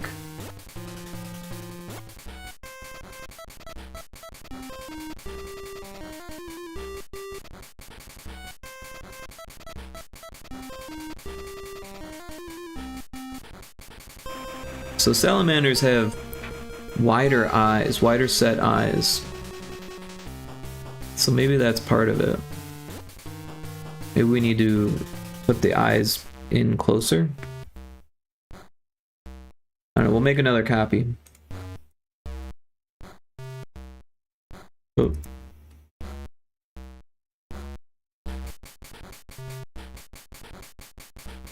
We'll grab everything from there to there, and everything from there to there. Where's the middle? There.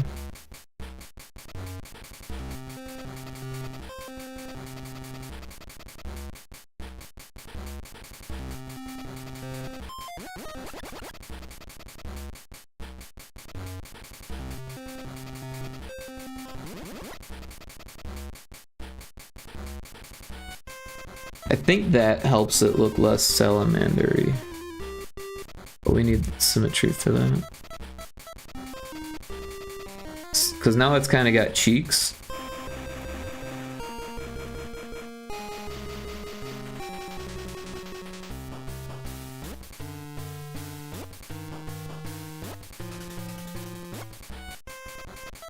I don't really like those cheeks though.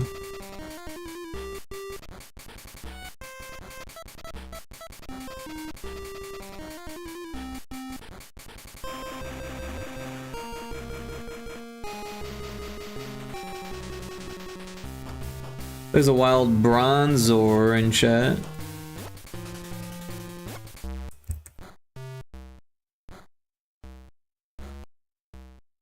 I think that helps though. I think moving the eyes in and giving it cheeks helped. It looks less salamandery. Also the body helped a bit too. Let's get rid of this symmetry line. I think that helps. Now let's fix the flame, maybe.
Oh, we've got ad breaks, so we'll take a quick break for the ads.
Alright, welcome back from the ad break. Karipu, I didn't read what you said, sorry about that. She says, I think one thing that makes it seem more salamander is the tummy color not going up to the bottom of the mouth. And yeah, I agree. I'm not sure the best way to fix that though, because the way there's like only so many colors and yeah, no. You know what we'll do? We'll make, wait, this was the one. Which one looks better? That one or that one? Whoa.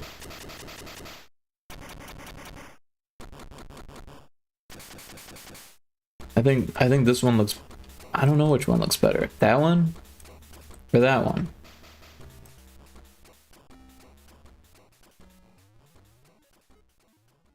Number one or number two?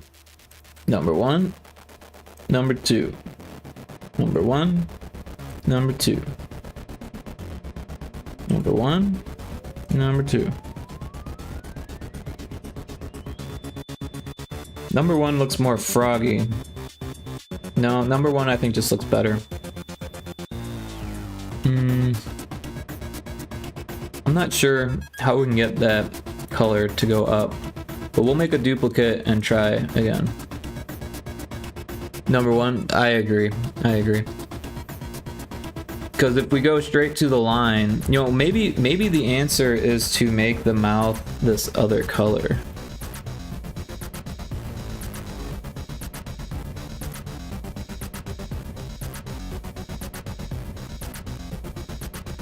Or we could even make the chin that color too.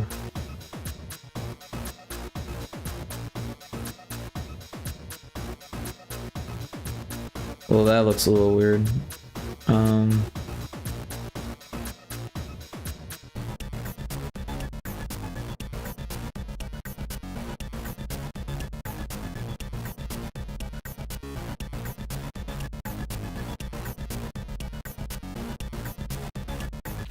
That looks weird too.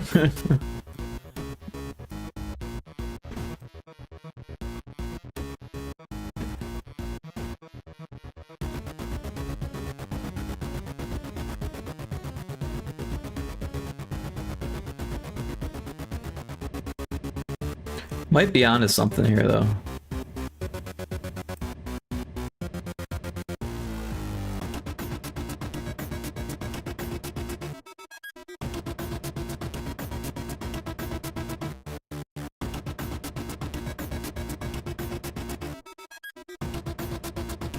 We could do a different color instead of, because I mean, as long as we're not using more than 4 colors within each tile, then we can use as many colors as we want.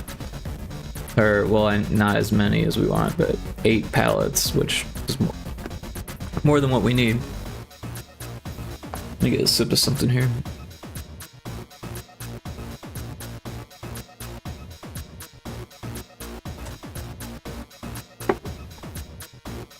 I'm out of tea already.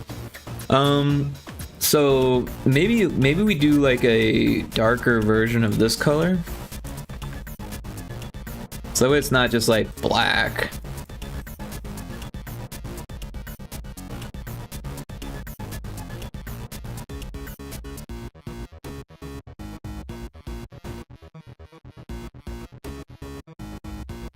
Maybe just a little bit lighter.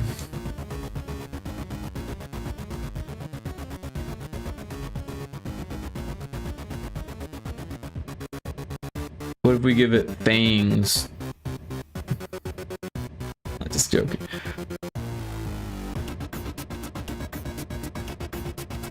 We'll give it a tongue.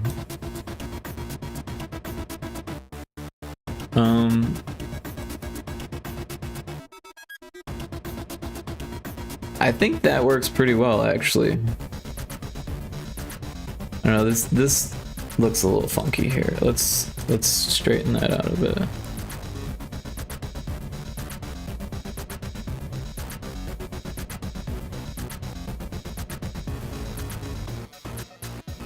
Vampire Pyrotoad, the hidden DLC. There you go.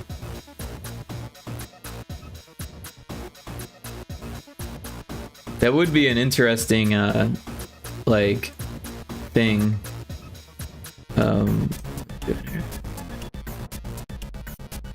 We could give it a different title screen for a pass. You put in a password and it sends you back to the title screen, but there's fangs on it.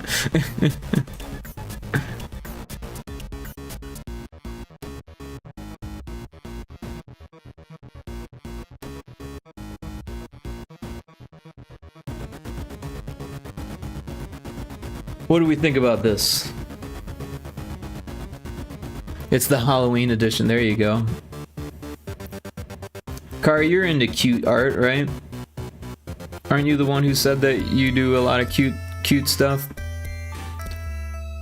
I am not the best at cute stuff. How can I improve the cuteness without going overboard or making it not look like a frog? Oh. Looks pretty good. Pretty good is good. But you're not gonna hurt my feelings if you tell me there's something wrong with it. It's gonna help me. So, I mean, I appreciate that you like it. I do. But if there was a way to improve it, and it's not like I would ruin anything. If you want, I can share the frog I made. Oh yeah, that would be awesome. If you've got a frog, throw it in the Discord, and I can pull it up and we can make comparisons, and maybe I can steal some of your vibe if you let me.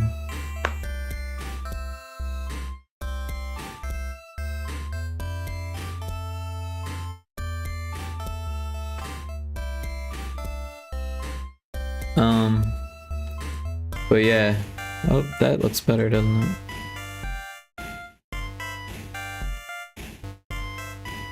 I had a feeling that I'd be making a lot of changes to this.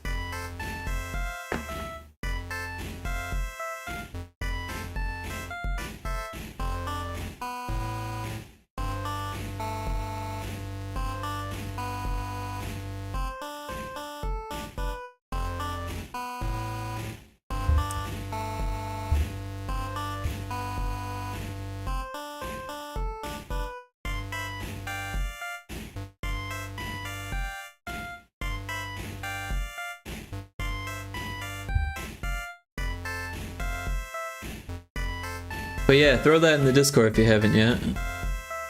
Or if you're taking a second to find it, that's totally cool.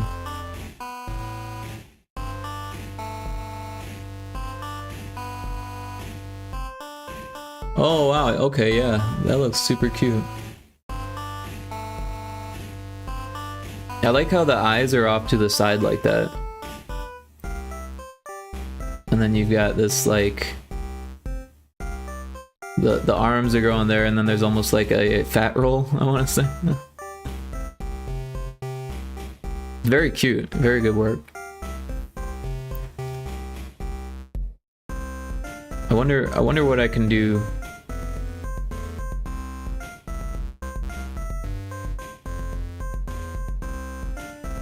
Maybe align like this.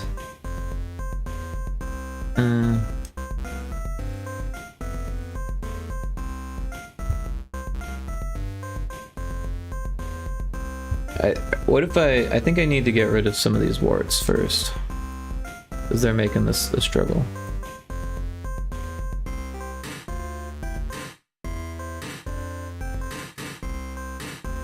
I actually just made it to see if what I was saying was correct. Oh, you just made it while I was streaming here? That's cool. Turned out really good for making it quickly.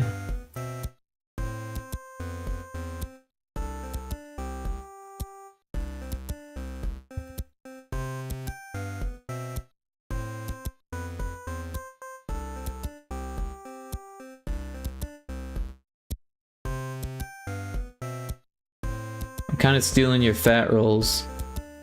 Where did it go? There it is.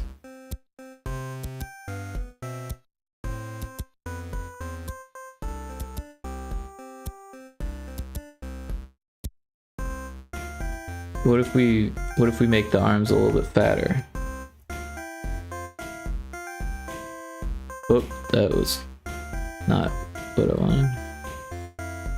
Something like that, maybe? Honestly, I haven't done pixel art in a minute, so I'm surprised how good it looked. Steal away! There's a wild low kicks in chat.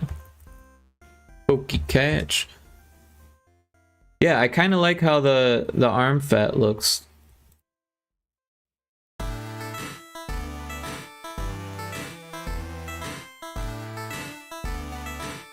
We give it some warts again.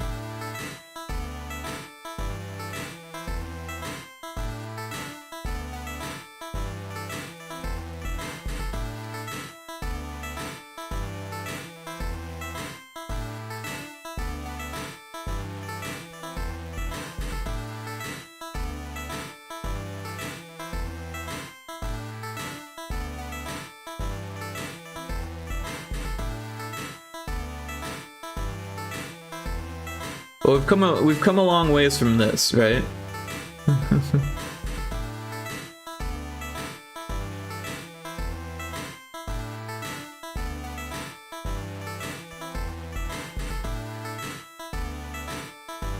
Maybe the eyes. Whoa, that was weird. What the hell's going on here? Is the touch thing on my laptop? What if we made the eyes... Whoa. let's get to the right layer.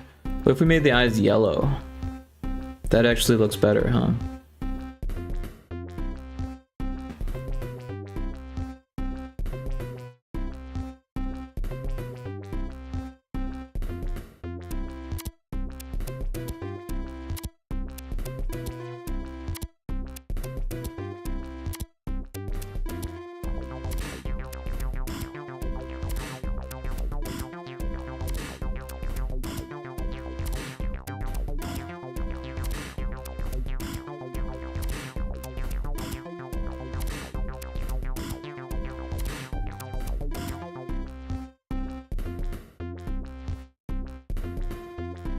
I kind of like the square nostrils. I think that looks a little bit better.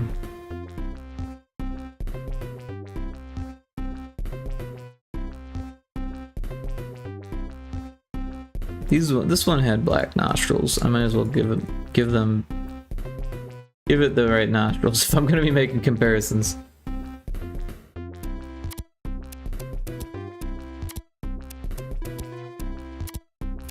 So this flame looks weird. All of these ones look weird. There's pixels over there. There's that.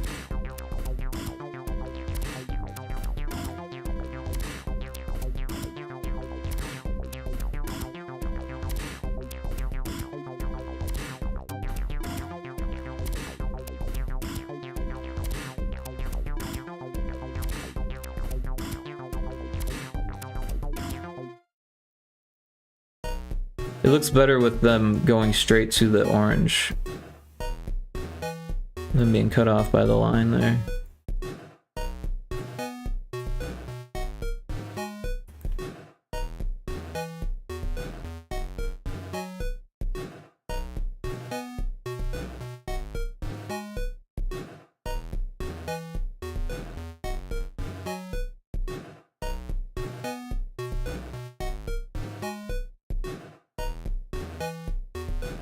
Oh, this should be erased, not black.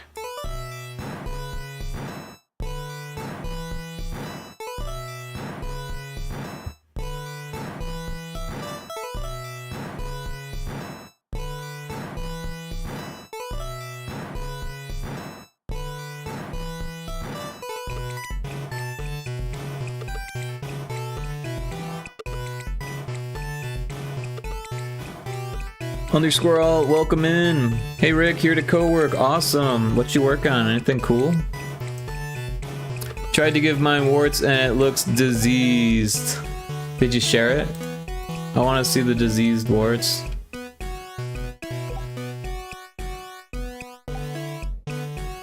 Of course, if you're embarrassed by it, then I would understand. I'm working on stream stuff. Oh, cool. So like a VTuber type thing, PNG tuber or something like that.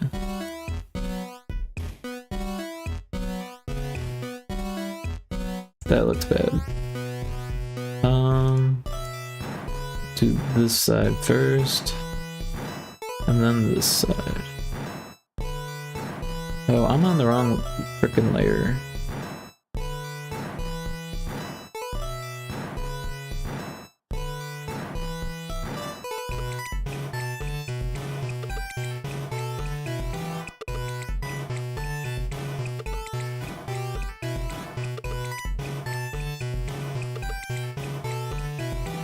Yeah, PNG tuber, cool.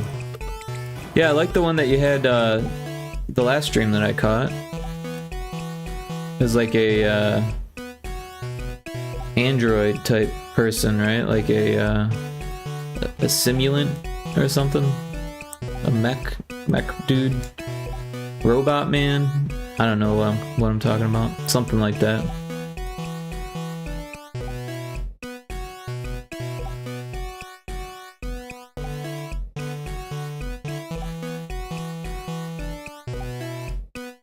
Yeah, that's what I'm working on. That version is just the work in progress of it. Cool. Well, I hope it goes well for you. And if you want to drop it in the Discord, whenever you want. That's totally cool. I'd like to see what it turns out looking like, or you can post works in progress as well. Anything you feel like sharing. Always down to check it out.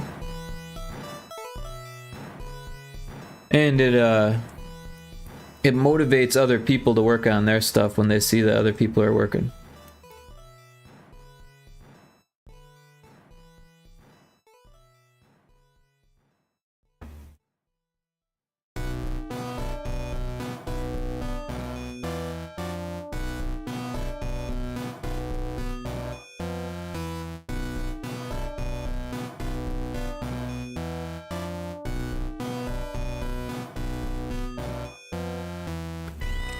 I dropped the disease.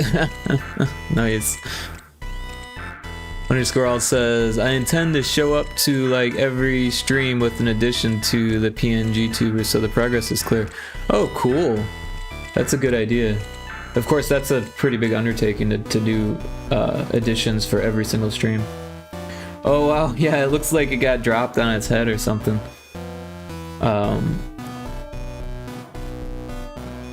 Yeah, warts aren't easy.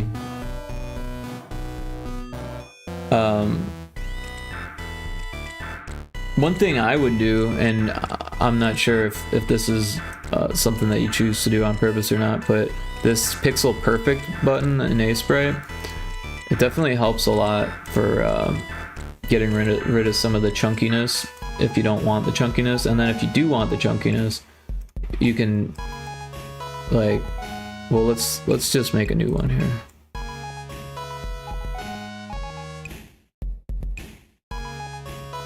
So let's say I got this thing here and I'm gonna draw with Game Boy colors. And if you still want the chunkiness, you can do a bigger brush.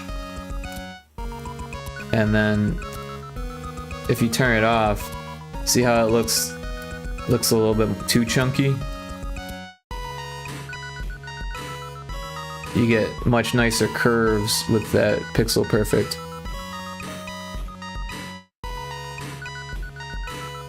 I don't really have a schedule though, so it's not a worry. Right on. Yeah, you know, I don't really keep a schedule either, and I probably should. It definitely helps if you keep a schedule. Like, it's crazy how much it helps.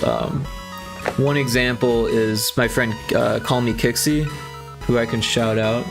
She streams at the same time every Saturday, and it definitely it's crazy how much it helps her out.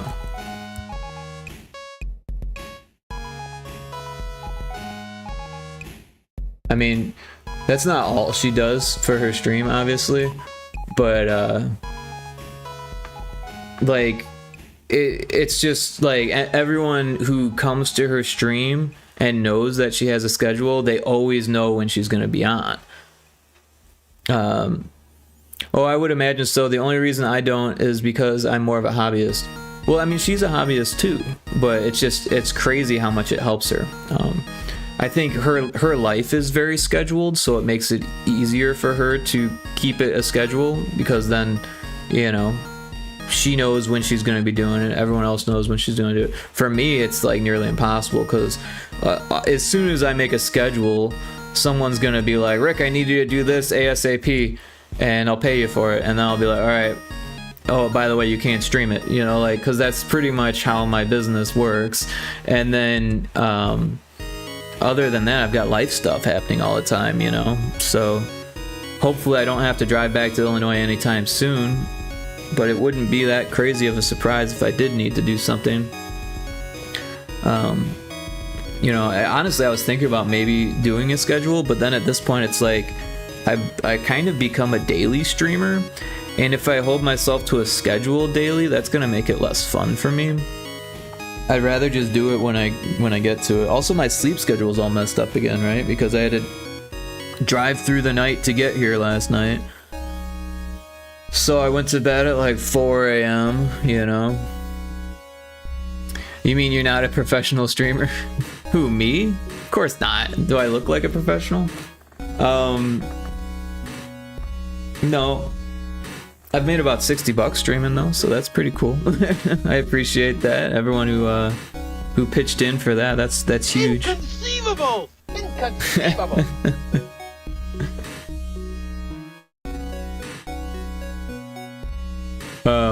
But yeah, no, I mean, I'd like to, you know, do more and more streaming. And the way I don't really see it as like I'm gonna be a pro streamer. It's like I'm a pro game dev, and like streaming is a little bit of an advertisement for that, as well as it gives me a chance to like, you know, teach people and help people, which is something that I feel passionately about and I really enjoy doing. And it's not only through the stream that I do that. I do that on my Discord as well as Twitter, and like there's this app called Noobly. I don't know if you've heard of it. It's almost like a dating app, but it's for finding gamer friends. I'm sure there's some people that date on there or whatever, but like that's pretty weird. So like most people just do like they just meet people for either their Discord or their stream or just to chat on the app itself. And lots of people will like be like, oh, I'm a game dev, like how do I do this? I'll help them out there because it feels good to help people. I really enjoy helping people. And I've made some cool friends on that app, actually, to be honest. Also, I'm sure clients would prefer to see some of the workflow. Well, in the case of Pyrotoad, absolutely. Johnny loves dropping in and watching what I'm doing. But for most of my clients, it's like NDA work, so it's like I signed a contract saying that I wouldn't share what I'm working on, kind of thing. But it's always great when it's not like that. I definitely prefer to do it live. But you know, if I'm on the clock, then it doesn't make sense to stream it, right? Because then it's like, well, yeah, I mean, the employer would get to see what I'm doing on the clock, and they'd probably like that, except what I would be doing is chatting, right? Which is something that they wouldn't want to pay for. Where with this project, it's a revenue share thing. So, like, if I decide to chat, then that's fine, because I'm not charging any money for that chatting. You know, it's going to be the same anyways. NDAs are given in game dev. Yeah, I mean, I also work with content creators, and when they're big enough, they do the same thing. But yeah, you know, it's surprising though. You think that like game devs would be all about NDAs, but the reality is that when you're a small game dev, that doesn't make sense to do that. It makes more sense to. You fool! You victim to one of the classic blunders. I love this one. Famous is never get involved in a land war in Asia, but only slightly less well known is this: never go in against a Sicilian when death is on the line.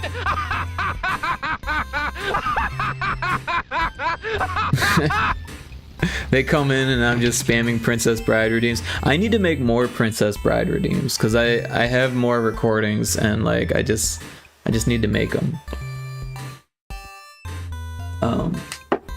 But yeah, I love Princess Bride. But yeah, it's like definitely the bigger like studios will be like, and sign an NDA, don't talk about it to anyone, can't talk about it until it's released, and even if it gets canceled, you can't talk about it. I worked with one company who on this project that got canceled, and I can't even share what I worked on. Like, it's just whoosh, gone. Like, I still have it.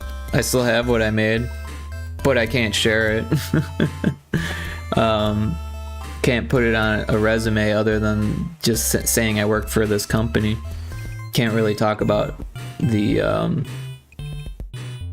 well, I can't show what I did. I could talk about, you know, I was doing animation and programming for them, but me saying that doesn't help me get a job, right? They want to know what exactly you did, you know, which that I can't talk about, even though we didn't actually do it, because, well, we did it, but we didn't finish it, right? Oh, I'm on this weird layer. What is this? I've been drawing on this weird layer.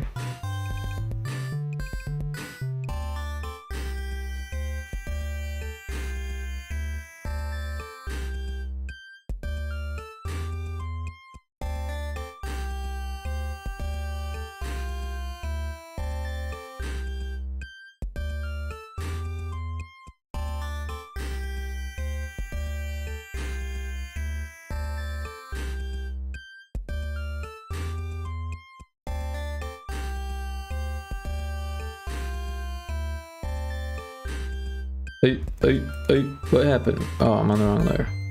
Alright. I think that works. I think this works, at least for now. It's better than where it was. We'll save it, we'll export it.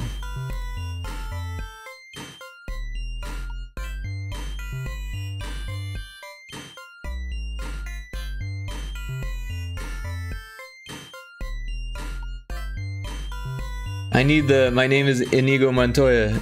You killed my father. Prepare to die. Yeah, no, I have that one. I just haven't made it yet. Because I kind of want to do a redeem for each character. But honestly, so here's the thing. I've just about run out of redeems.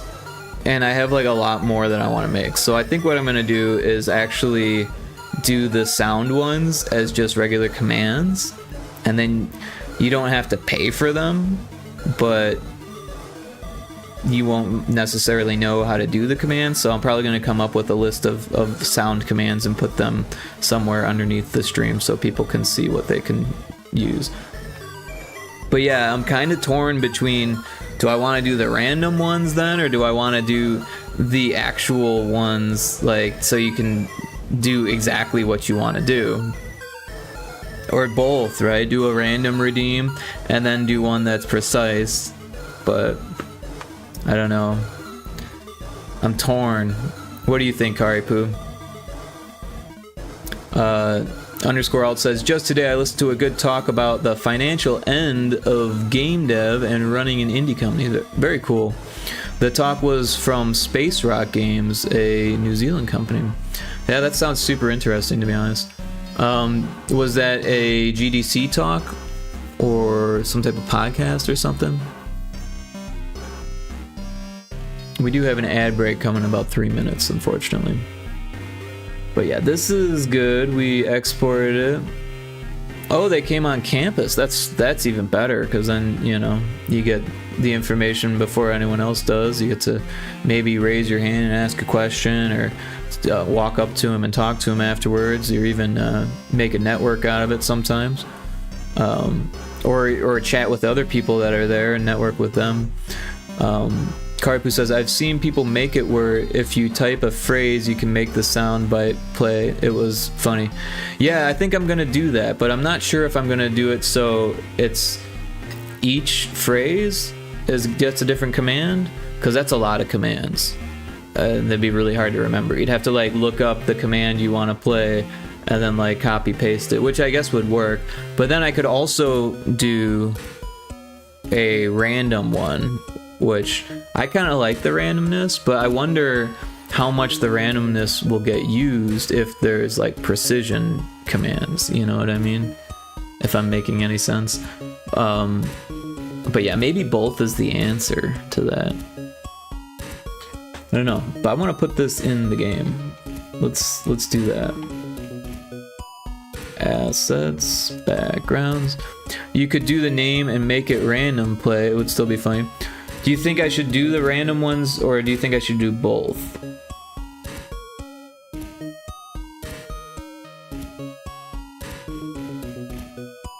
Because there's a lot. There's like a million different commands. It would be a lot of work. But it would be nice to be able to for people to use the exact command that they want, you know?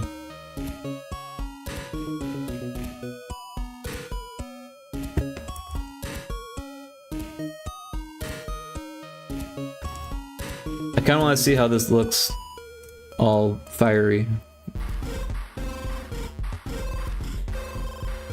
I can't tell if that's thunder or, you know what, that's probably just people moving their trash cans. Which reminds me, I did not do that.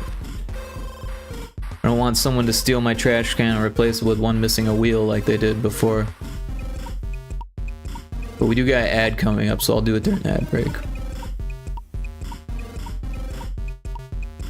The founders are alumni. Oh, cool. You know, I reached out to an alumnus from my college, and they gave me a response, and it was a really cool experience for me. Because they did artwork for Konami. I think I might have mentioned it before to you, actually. And Yeah, when you share the fact that you went to the same college as someone, like that is a good way to like get a foot in the door for the networking, right? You could do the name and make it random play, which will be fine. I just read that. Yeah. Oh yeah. All right, so the ad is gonna start here, so I'm gonna go get my trash can. So we'll be right back.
We're back from the ad break, and yeah, so I made a mistake and totally forgot to turn on this menu thing.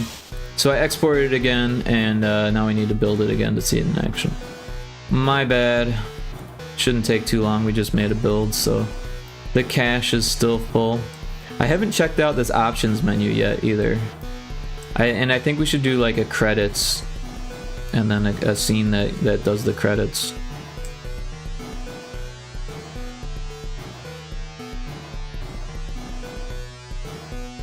But yeah, there's a lot of June bugs out there. They're like trying to attack the driveway. And then there was a lot of wolf spiders on the driveway trying to attack the June bugs. It was interesting. A little ecosystem on my driveway. But everything was really chill. Like when I opened the door, nothing like came in the garage, so that's good.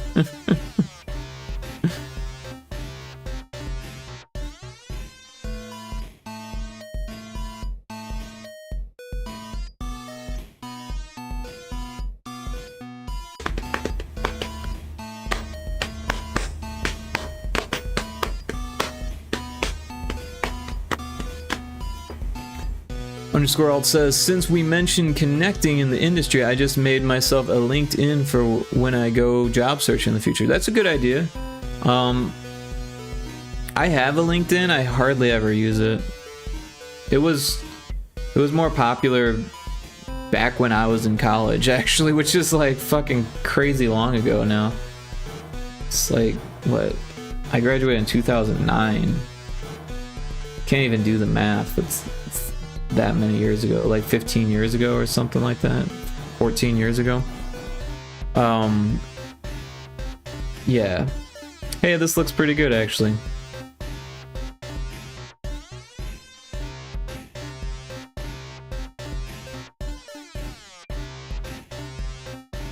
I kind of wish the titles weren't animated, but I don't think we could get away with that. Let me check. This is the longest one, right? So it would be 1, 2, 3, 4, 5. We could actually get away with making these sprites. I think that should be what we should do, honestly. So let's go ahead and do that. As far as I know, this should work. So what we'll do is we'll just make a new thing and paste it here, and then we'll take each one separately.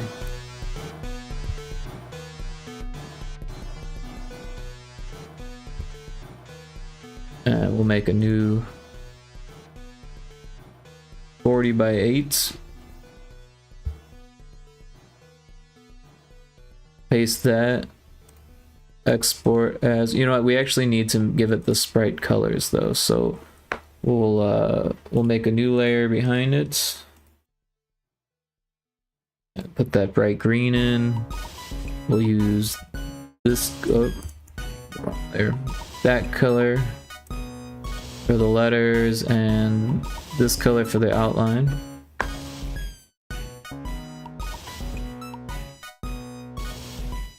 I think that should work. We could always use the black as well, but I think this will be fine.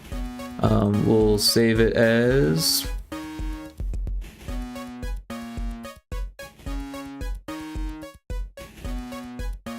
well, you know, we'll put it in a different spot. I don't want to lose it, right? This one will go up. We'll put in animated actors even though they're not animated, because that's where all the other ones are. And then we'll go start. It's a PNG. Cool. And then we'll go back to this one. We'll take that. We'll make a new one. Paste it. Make a new layer, put it underneath, give it this green color, give this on the right layer, that, and then that. And we've got password, so we'll save that as password.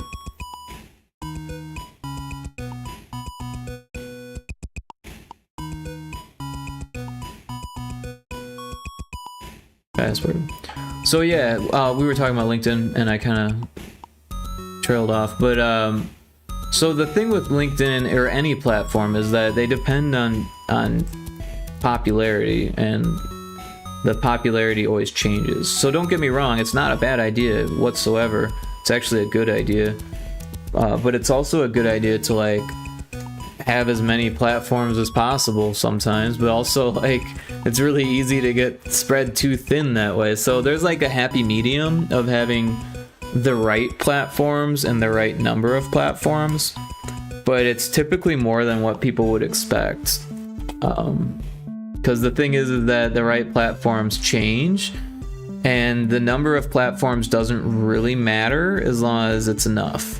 If it's too many, people won't use those ones, but it's not really gonna hurt you.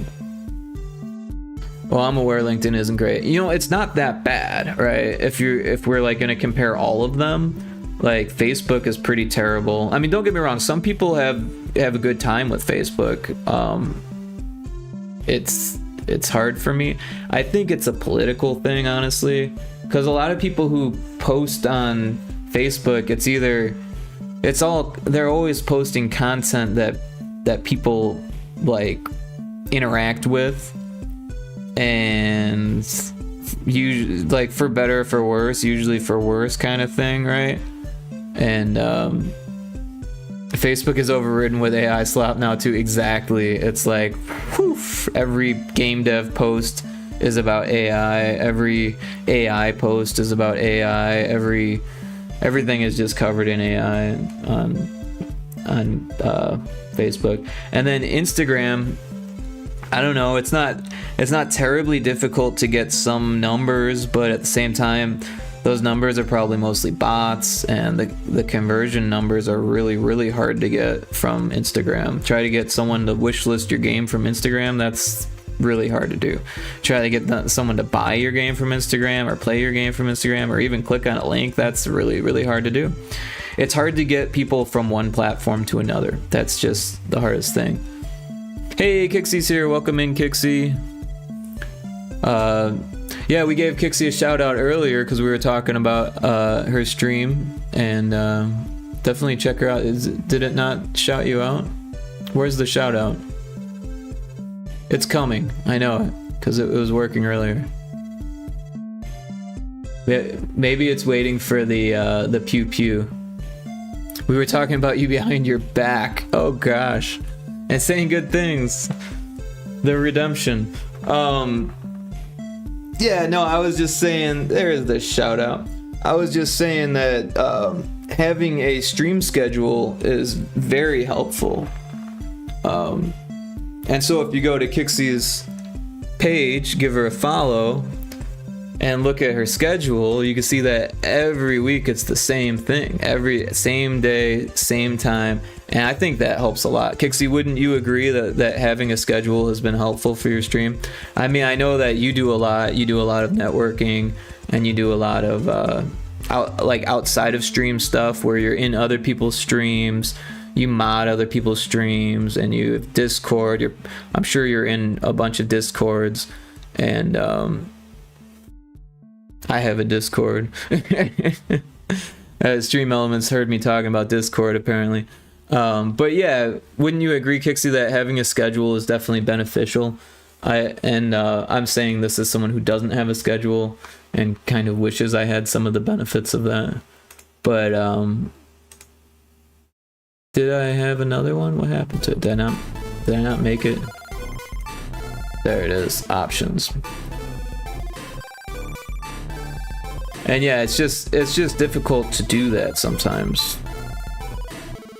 I wish it was easier for me to have a schedule, because I would very much prefer that, I think.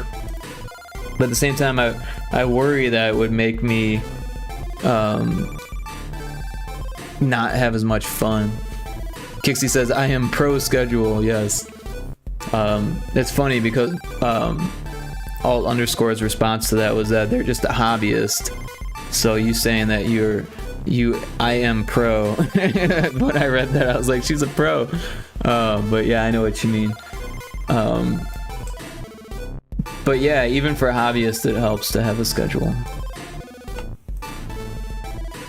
Even if you're not a pro like Kixie. She's pretty much a pro. Options. Oh, I didn't give it a path.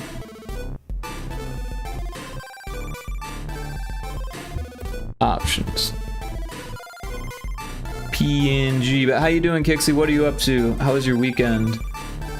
I missed most of your stream. How was the part that I didn't miss?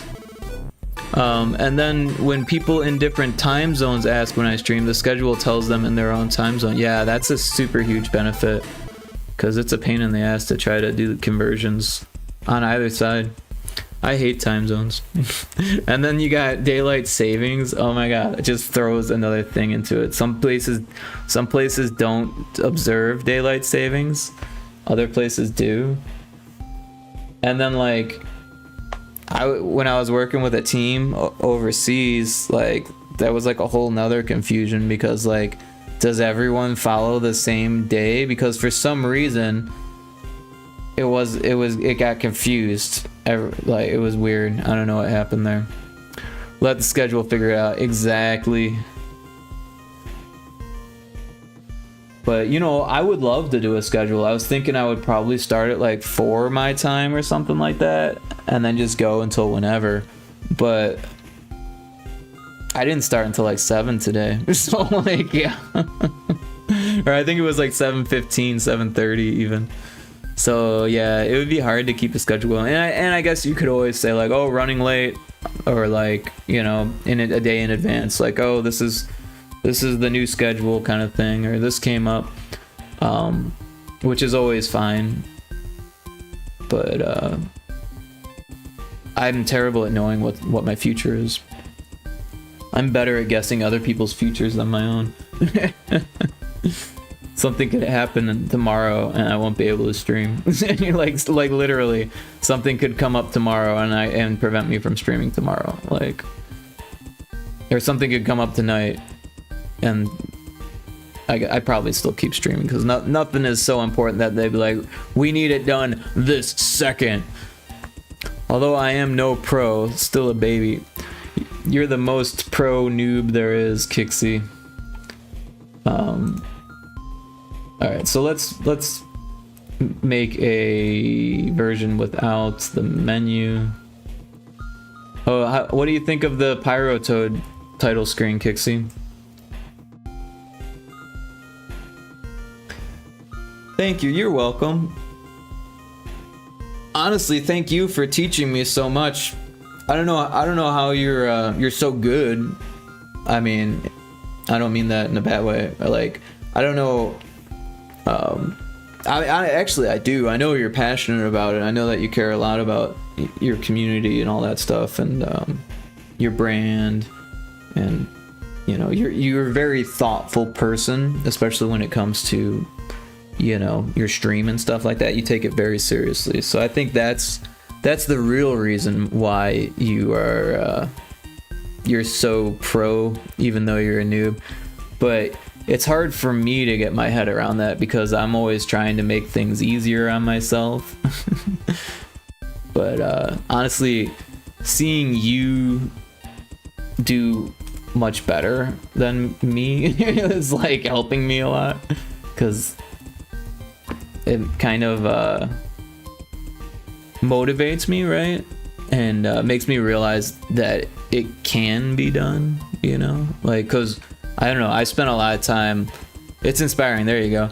It's very inspiring. I spent a lot of time my first couple years of streaming, like just kind of putzing around, and my view count was at like 1 or 2 most of the time.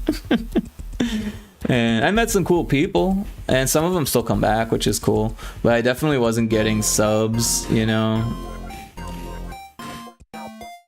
He looks cool, thanks. I appreciate that. I am not known for making things easy on myself. But, I mean, I feel that, but at the same time,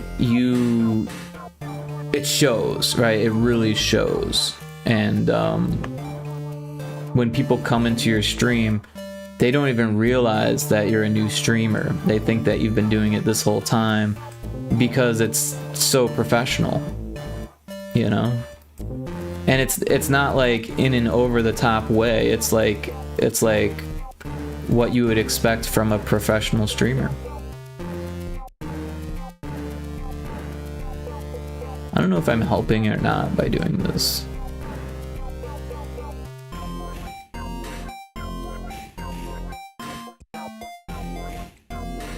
I don't know, maybe not. I'm gonna put those back.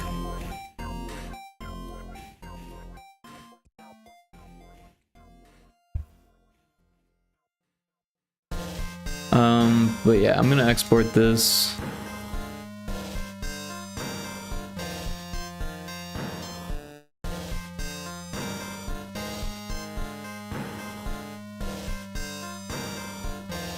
Alright, and then before we get rid of those, I'm gonna add them in.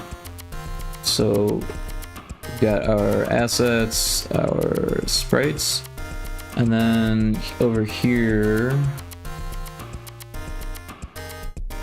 no. Here, no. Here, and then up, and then animated actors.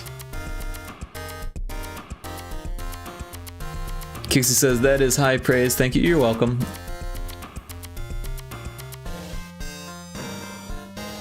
But yeah, I think it's like Alt underscore says, it's inspiring, not just for me, but for other streamers and just people in general to see things moving quickly like that. Like I said, when I first started streaming, it was so slow. It was a grueling slowness. It was like it felt like I was never going to get anywhere. Where's the other ones? Just options and start. So they should be around here somewhere. Oh, there's password, options, and start. Okay, so we'll copy these. And then this is the sprites folder, so we'll paste them in here. All right.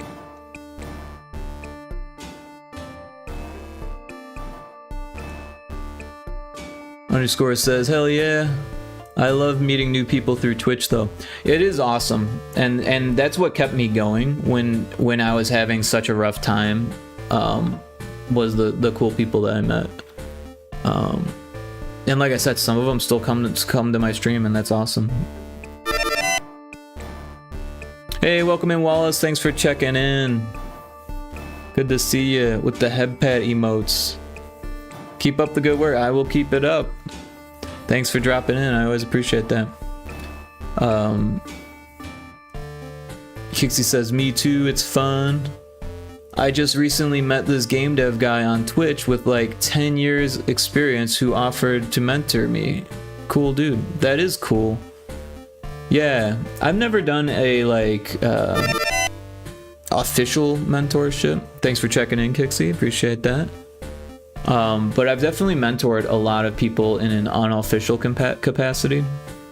And that just makes it easier for me, I think, because then I don't have to feel bad if I can't do it, right? if I'm like swamped and like I can't fix their little issue like right then I can just get back to them like a week later, you know what I mean, and not have to feel terrible. But if it was like an official capacity, I would feel like it's my like responsibility to like fix their little things, and it just, I don't know, it feels like, it reminds, I used to go to NA meetings back when I was younger. I had to go to like adolescent rehab and all this stuff, and in NA and AA they have what they call sponsors, which is essentially a mentor for alcoholics and drug users, right? So when you're feeling a trigger, you can call someone that has been through what you've been through, and you can talk to them about the trigger, and they can talk you down from using. That's what that's for, and it's a good system. But yeah, I remember that there was only one person that I wanted to be my sponsor. His name was Bob. He was like an old punk. He's like older than me now. He was like in his 50s or something, and he's like this, and he was punk. He had like old like 70s punk shirts on all the time, and he was a punk for sure. And he was just like, I thought he was super cool, but he said no. He's like, no, sorry dude. I was like, oh, okay. Oh yeah, I doubt he meant it as an official way, just to help out. Well, right on. That's cool. There are game dev people who do it on a more official capacity for sure. Actually, one time I reached out to this one woman. I can't remember her name, but she said no also. But she did it in like a really mean way, and it made me not like. It made me like, because first of all, she was like accepting applicants for her mentorship. Like, she wasn't charging money or anything like that, but you needed to write an essay for her to even consider it. And she responded to my essay saying like, oh, I'd rather work with someone who has some game dev experience. I was like, I have like 10 years of game dev experience. I mentioned that in the essay that I wrote you. Thanks for reading it, kind of thing. But honestly, and this might sound a little weird, but honestly, I think that she was only looking to mentor people that were like her, which was women who were Latino women. I think that's all she wanted to mentor. I think she didn't want to say it, but I think that's what her goal was, which is fine. It's just like, it would have been nice to know that before I wrote the essay. Anyways, I don't know. I think it's a little bit weird to like only I don't know, like there are some game devs who only promote game devs that are like themselves, and that's kind of weird to me. You know, like I don't mind so much because I feel like a lot of minorities need the extra boost, so I understand why people would say like,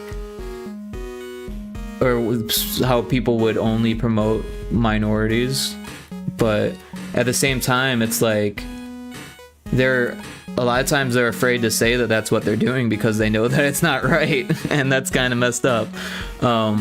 But I do see that minorities need more representation, and women, black people, you know, the list goes on. Game devs has been mostly white men for forever now, and it's sickening. So I get it. But yeah, I think there's room for everyone, and just because society wants to see more women and more people of color and etc. In game dev doesn't mean that you can't have white men in game dev. I think that's kind of a weird turn, but I get it.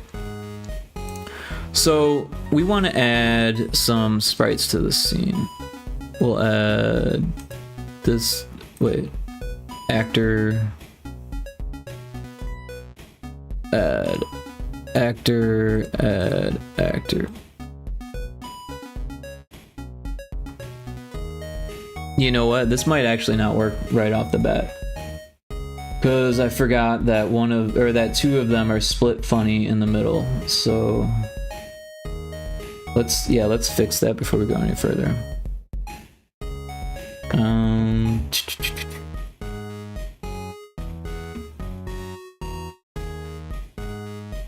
So I want it to actually be this large.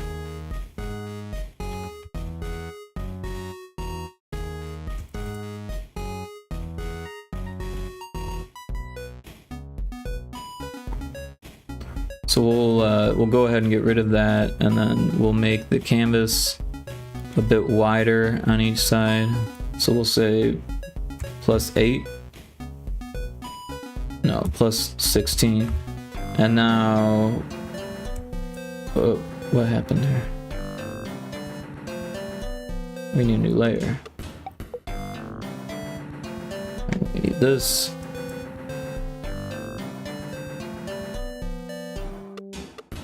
Alright, so it's actually supposed to be like that. So let's change the canvas size here.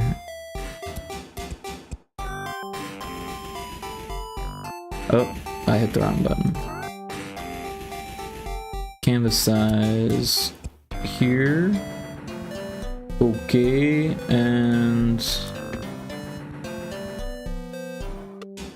so I think that's what we want the options one to be like. So next we need to change the colors for these. And yeah. We will save it. And this one, I think that one's fine actually. This is the other one that needs it. So yeah, we'll grab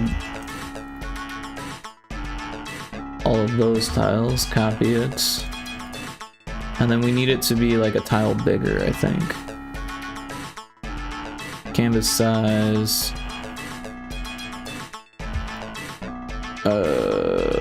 +8.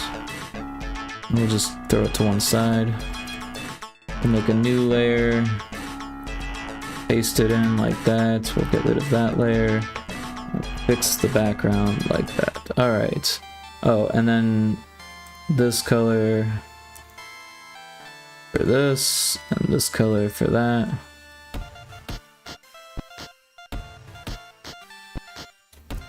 Looks like we got an ad starting in about 20 seconds, so I'll try to remember. Alright, so yeah, did we save it? Let's save it. That one we don't need to save.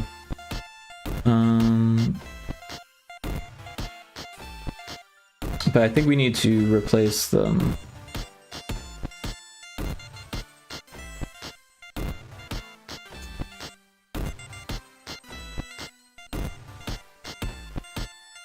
Copy. Sprites. Paste. Replace. Alright, yeah, that ad is starting soon, so we'll take a quick ad break once that pops up. And then we'll come back and we'll fix these arrows and turn them into words. And also replace the background. Where'd that go?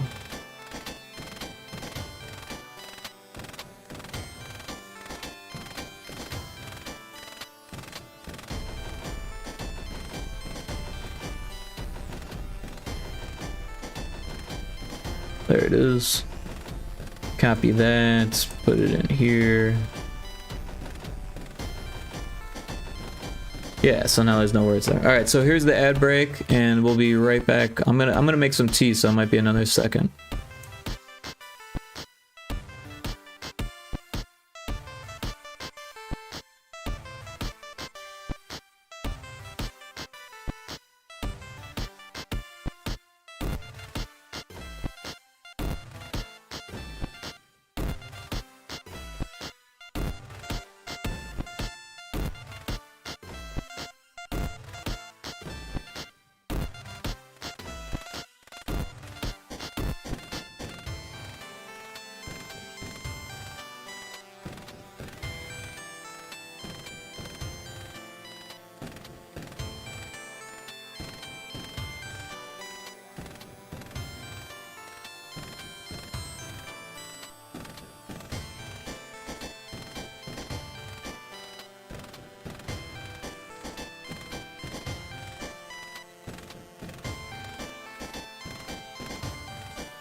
Things are starting to heat up.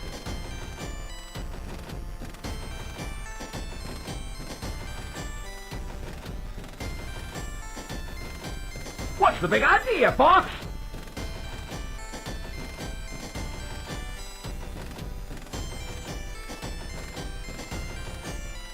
He's quick. Be careful.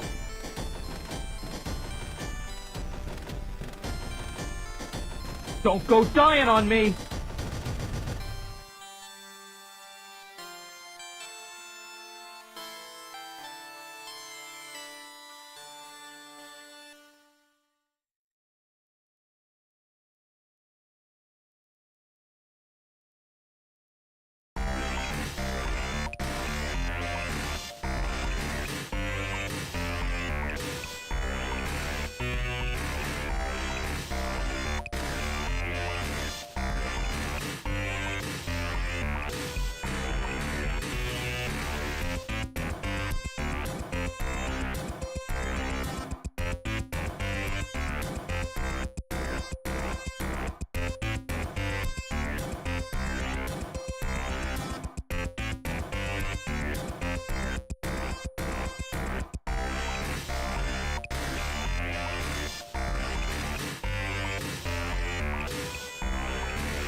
Alright, I am back.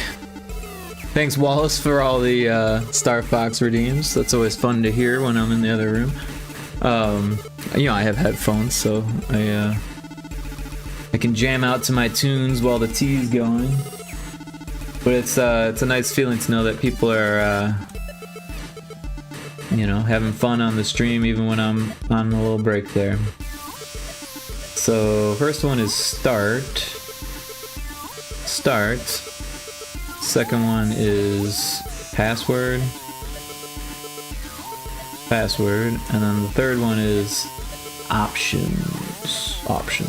And as you can see, they're all invisible at the moment, so we're gonna make them visible here. So we'll go to options, and yeah, so what we want to do is, can we make it wider? No, we can make it shorter and then wider.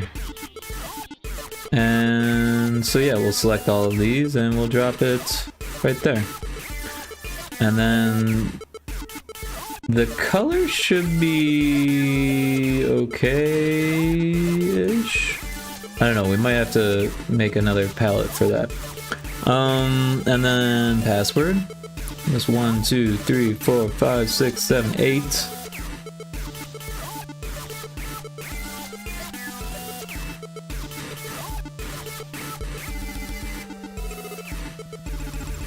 Alright, and then the last one was start. 1, 2, 3, 4, 5, 6.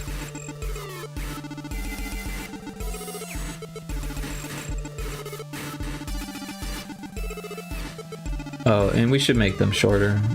Not that it really matters, but password.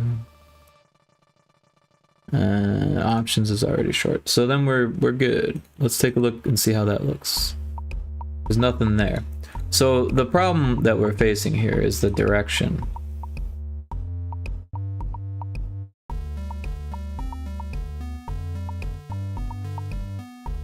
Pretty weird the way that that works, but I just fixed it with the direction. So what we can do, what we should have done is actually change this to fixed direction, so that way there's no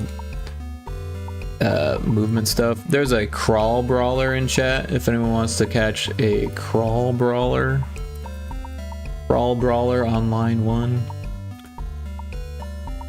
Pokey catch. Yeah, so I do think we should change the palettes, because they kind of get lost. But also that one disappeared. Where did it go? Start. Fixed directions. Okay. This thing. So that they're there, but they're kind of like blending in a little bit. So let's come up with a better palette for that. Palettes. Title Band-Aid. So we'll make another palette and we'll rename it to Title Menu. So this, we actually want it to be white, and then the darkest we want it to be black, and then this color we're not actually gonna see. What we want is this color to be like red, red, red, red, red, red, and that way that's like white and red.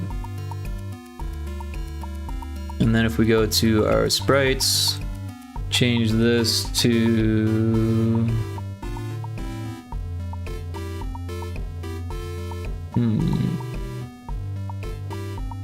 I don't know why it's there, not like that.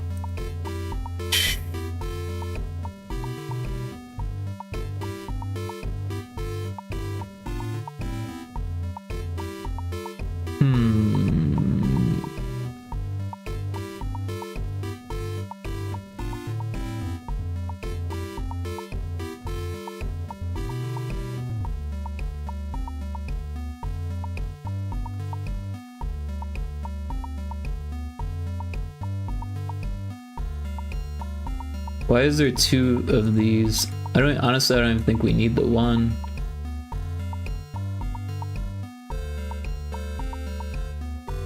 We don't at all. We can actually get rid of those 2. But how did they change the color?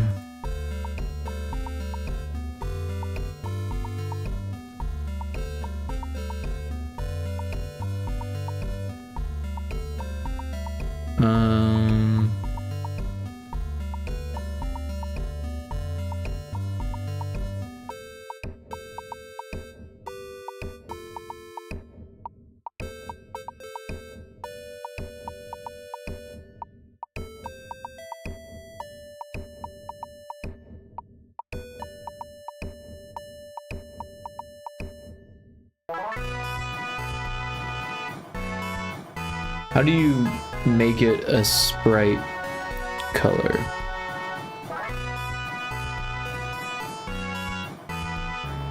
Maybe I need to look this up because I don't know enough about this stuff.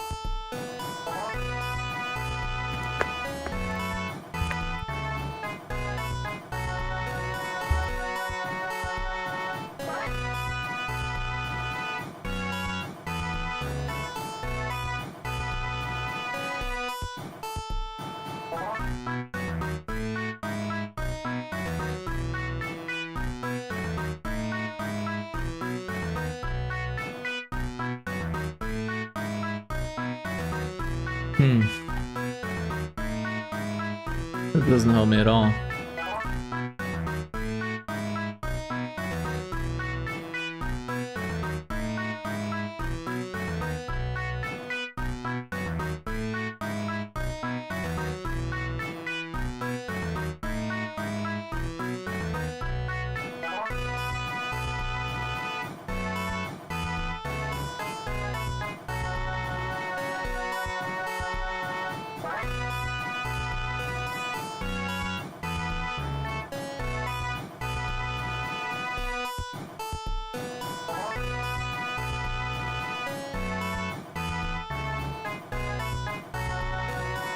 Well, that doesn't help me either.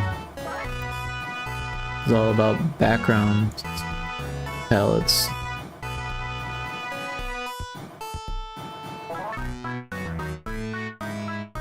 Oh, I think I know what needs to happen here.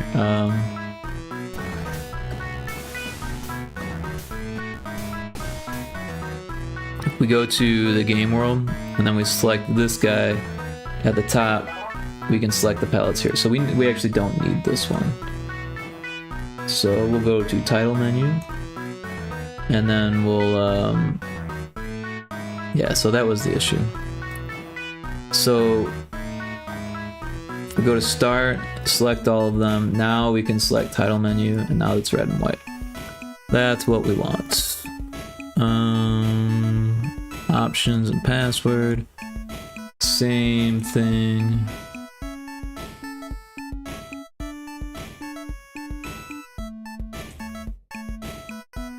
There, now that's what we want. So now, if I hit play, now everything should be waving except for the menu, which will make it easier to read. It'll look better. Fixes my little gripe that I had. But for some reason, it didn't want to build because it couldn't find the thing, which is, I don't know why it does that sometimes. My fix is to just try again.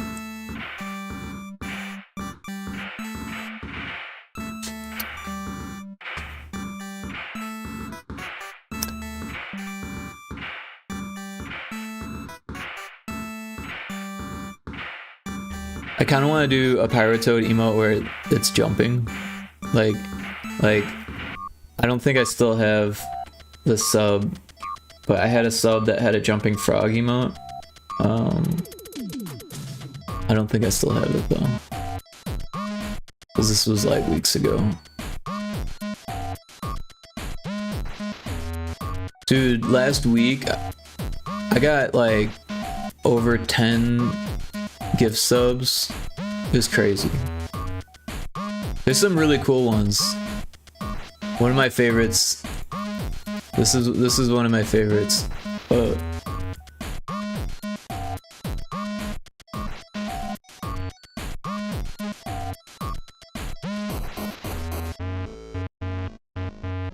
That's from Contra 3.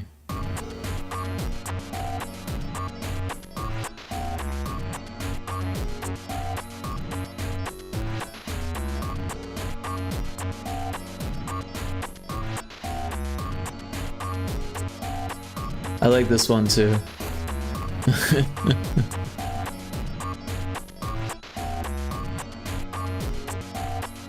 But yeah, I don't think I have the other one. It was one from Jaren Draws that had a frog that like jumps across the screen onto the next frame. I kind of want to do that for my next animated emote. I only have one animated slot left, so I've been kind of like holding off. But I wanted to make sure it was like a good one. And I was kind of thinking maybe to do another dance one. Okay, so that definitely looks much better.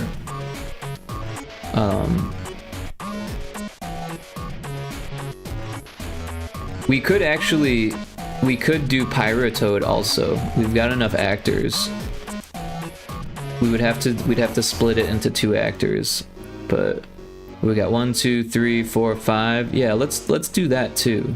Cause that'll look so much better with the title not shaking. I think. I don't know. It's worth trying, I think. Where is the title?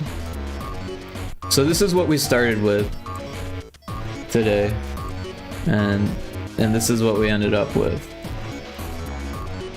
So it's definitely come a long ways today.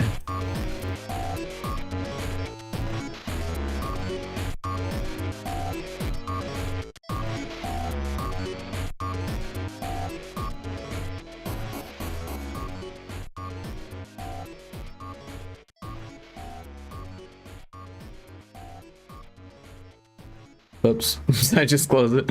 I didn't need it anyways. Alright, but the title is on its own layer, but it needs that outline too. Alright, so how are we gonna do this?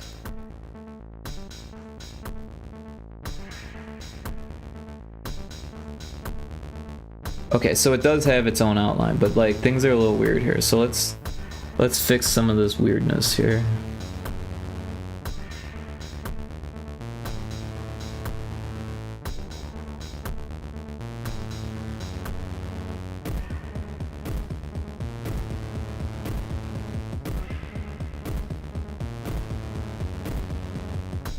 You know what, maybe we'll leave those. Where did it go? Alright, yeah. Although it's a little weird. Oh, that could be like that. Alright, so let's break this down. Oh shit. Alright, so it'll need to be pretty big. We'll have to go all the way out to here. And then I think, is that halfway? No. Well, what's the widest we can go?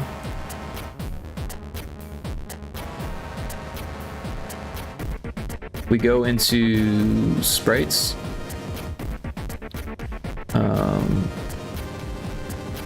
Where'd that band-aid go? We actually don't need this anymore, so I can mess with it. So the width, if we go all the way to the max, we get 160. 1, 2, 3, 4, 5, 6, 7, 8, 9, 10, 11, 12, 13, 14, 15, 16, 17, 18, 19, 20.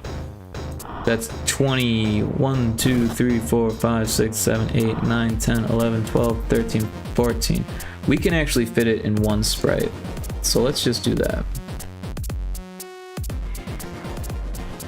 We'll copy it. Did we get it? Yeah, alright. And then we'll make a new, and we'll paste it. And alright, so now we gotta fix it to fit the engine here. So we'll go bright green for the background so it's transparent. And then, yeah, we only get 3 colors here, so we're going to, it actually works perfectly. we want this to be that color, and then this to be that color, and that to be that color. Cool, so we will export, or no, we'll save it as a PNG in the animated actors folder, and we'll call it title logo. Alright, so now we've got that. Let's get that from one of these folders. So actually I figured out this really cool trick, and I found it out myself just by like trying things. Alright, so prepare to get blown away. If you're an Aseprite user and you want to like find the file that you just saved, all you gotta do is right click on it and go open in folder, and it's right there. I don't know how I didn't know that, but it's so helpful. Alright, so then we'll go to the sprites folder and then we'll paste it here, and now I've got that. We'll go to the engine and we can actually bring that back to where it was. I don't know why it was like how it was, but whatever. Let's go to, oh, I already added it, so it should be in here. It should be called title logo. Uh-oh. I feel a crash coming on. When was the last time I saved it? Is it doing something weird?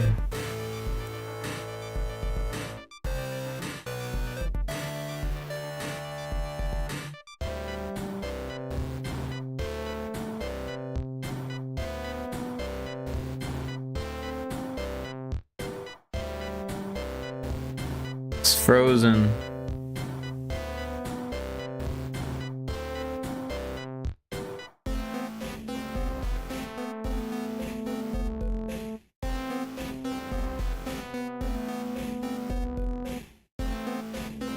Nope.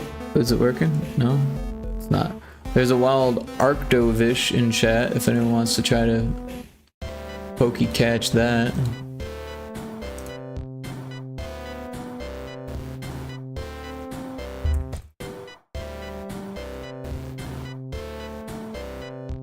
I'm a little... Oh, there goes my mouse. I'm a little upset that this is not working. Control 1, Control 2, Control 3. Well, I don't know what to tell you. Save it. But it won't save because it's stuck.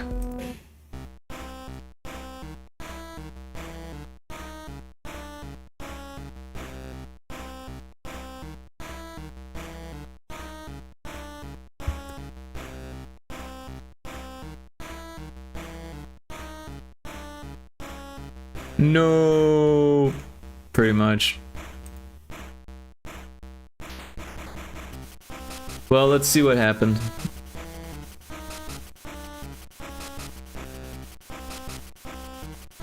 How far back am I? Oh my gosh, I'm way back. Are these coded at least? Because that was a big pain in the ass.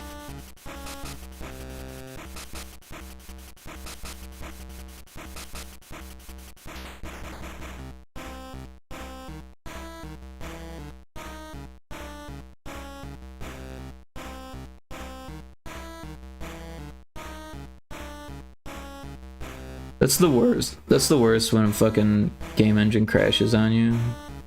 I hate that shit. It'd be a lot cooler if it didn't. Honestly, I'm not sure. Reset engine fields group, that's something I made today, so that's good.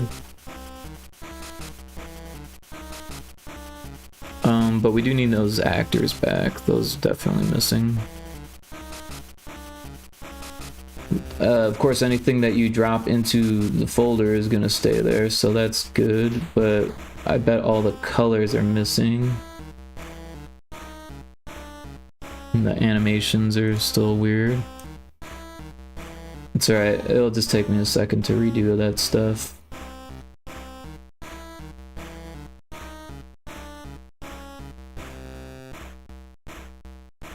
Oh, this is Demon Fish Dead Ahead. I fixed the bug. I had this terrible bug that was bothering the crap out of me for like months. It's been part of the game since January, and I finally fixed it. It was this issue. I thought it was an engine bug. It wasn't. It was my own stupidity. I overlooked something important. So when you do tile swapping, you use a variable like, oh, yeah. So on this scene, we've got these loop indexes. These are the variables that I'm talking about. I use this on Demon Fish Dead Ahead also. Well, what happened on Demon Fish Dead Ahead was that these are they're told to loop after a certain point, and so here I do it on this background thing, right? So add value 1, clamp to 0.25, and if it reaches 4, throw it back to 0. Well, it's not an issue in this game because we don't use saving, but if I were to save it at 4, then the next time it loaded, it would increment past 4 before it gets to this to check to see if it's at 4, right? And that caused an issue. Caused it to crash. But it only happened when you saved it exactly when it was on the 4. And sometimes it wouldn't break it. It's so weird. But yeah, so Demon Fish Dead Ahead is fully playable now. And I also changed the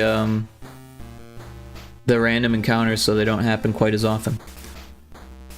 And I'm still testing on it, but it's up if you want to check it out. Alright, I should just not click that button because that's where it breaks. If I click this way, it doesn't break from here. So we got this. We'll bring it down. Make it bigger. Grab that. And we need to make the palette again, of course. So, yeah.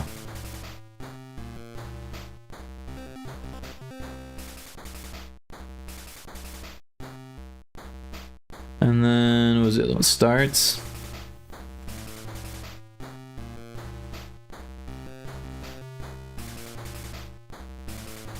Alright, so oh, we need to make them shorter too, huh?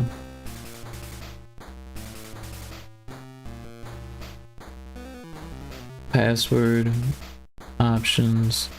Alright, and then there was the other one, title, logo. So this one we need it to be what? 1, 2, 3, 4, 5, 6, 7, 8, 9, 10, 11, 12, 13, 14. I don't know what 14 by 8 is, but maybe 112. Hold on, I need to select all of those. Throw that there. Cool.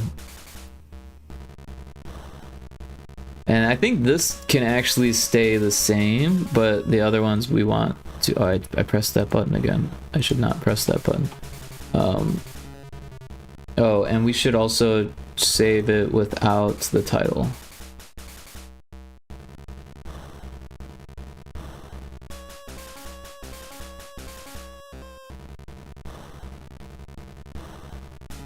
And without the menu. So I do need to fix the flames.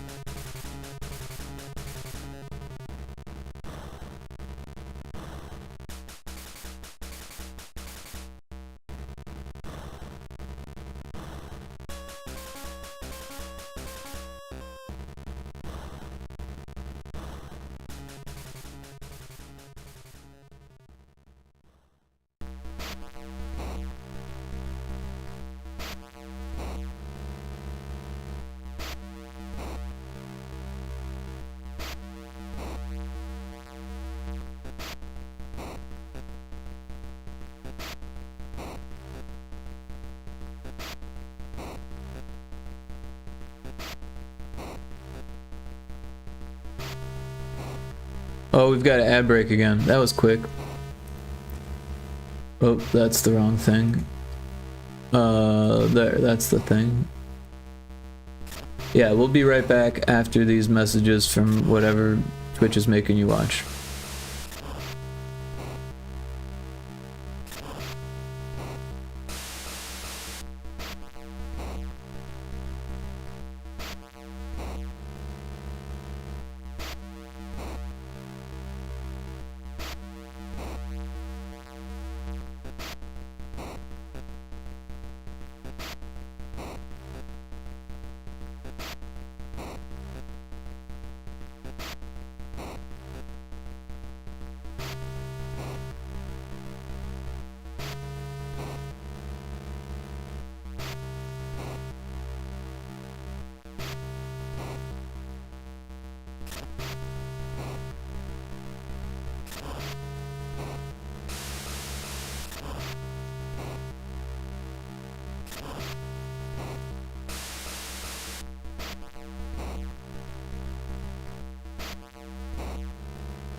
Alright, we're back from the ad break. We're just gonna continue cleaning this up a bit here. I put all of these black pixels on the wrong layer, obviously, and now I need to just have the flames and the toad here, so...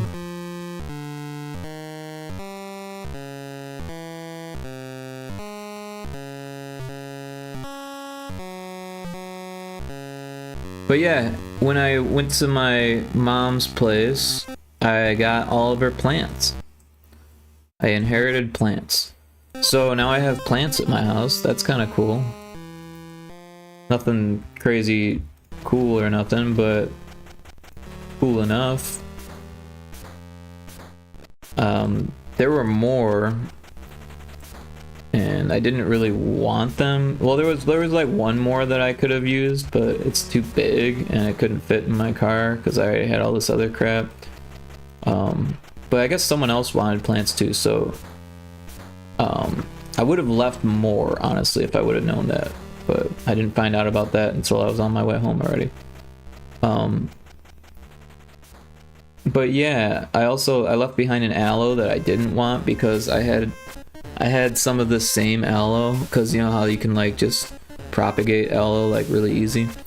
I had some of the same plant in Phoenix, and they just grew like crazy, and they were like so hard to maintain. They're like the ugliest aloe there is, because it's just like spidering everywhere, and just like it didn't want to stand up straight. It just fall straight over. I don't even know how you would make something like that look good. So I was like, nope, had enough of that.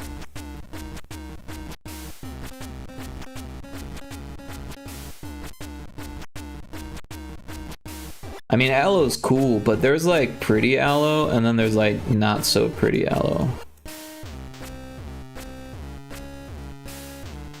This was a not so pretty aloe.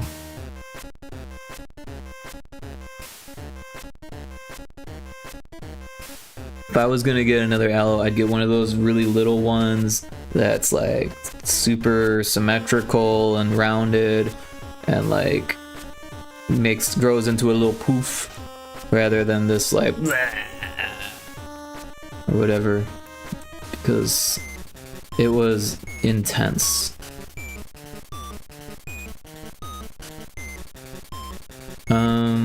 Yeah, so this looks pretty good. Let's first of all save it and then export as that, replace that, grab it from this folder here, copy it, then we'll find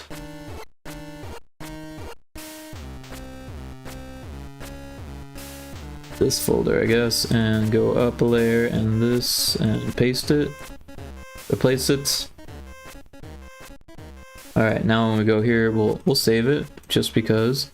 Oh, and we didn't change the things for the other things, so let's put a thing here and then we'll change this thing. Lots of things happening here. Title, logo, and yeah, that thing needs to be thinged out with things, and we'll go here. We've got our other thing. Hey, Cryptic's in the house. Welcome in, Cryptic. Thanks for lurking. I hope you're having a good day. Everyone should check out Cryptic's stream. They got a cool thing going on. It looks like they were playing Planet Crafter. I've heard about this game, but I have not seen it played. But they do art and other stuff, so yeah, check out Cryptic. And I always appreciate a lurk, so if anyone else ever feels like they want to come in but they don't want to say hi, that's totally fine. I don't mind. Planet Crafter was fun. Good. There is a Pokemon in chat if anyone wants to try to catch that. So in Planet Crafter, what's that like? Are you building and destroying planets? Getting on it right now. Right on, right on. Well, it must be fun. Oh, this one I don't really need to change, but I need to change the, yeah.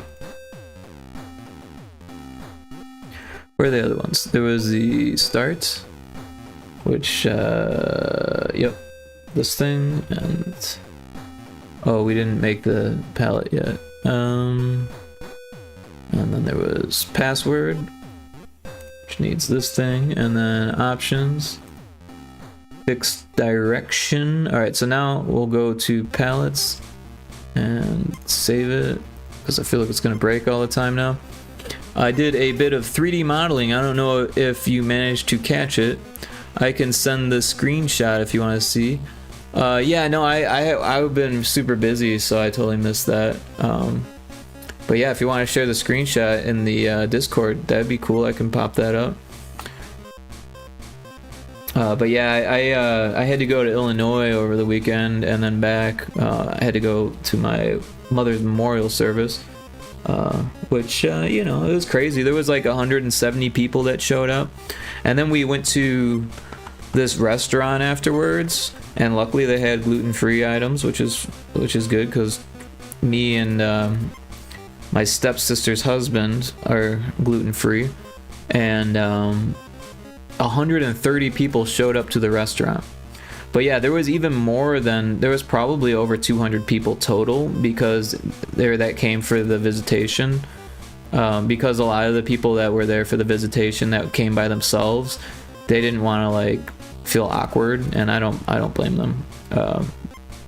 Because it was awkward for me, and because like it was like my mom's church. I never been to her church, you know. I didn't know any of those people. There was a lot of people.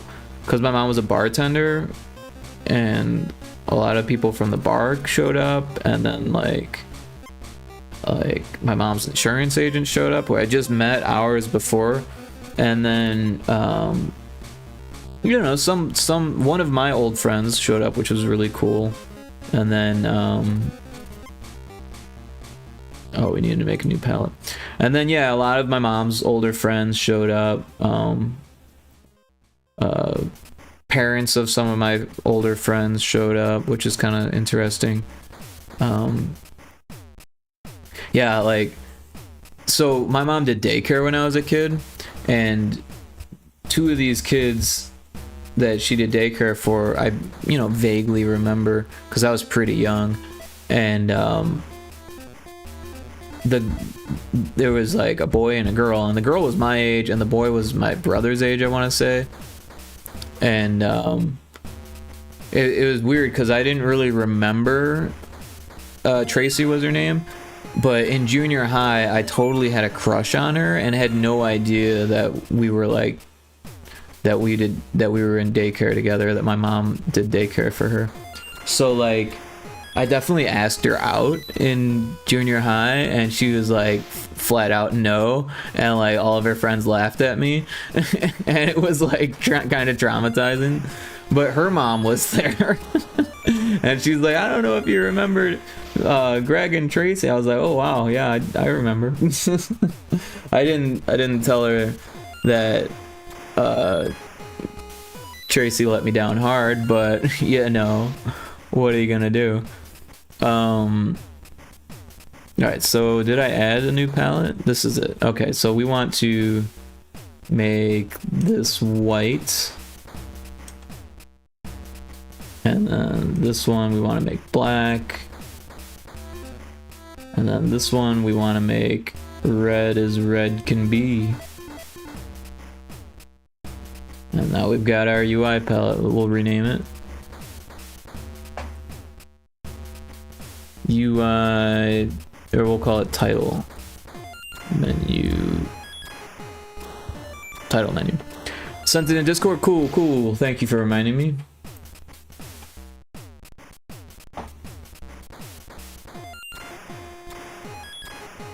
Oh wow, yeah, that looks really cool. I like that.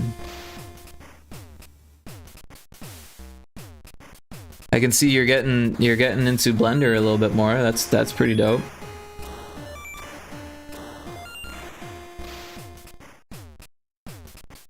Yeah, Blender's a lot of fun. I definitely like playing around with it. I haven't delved into materials too much in Blender though.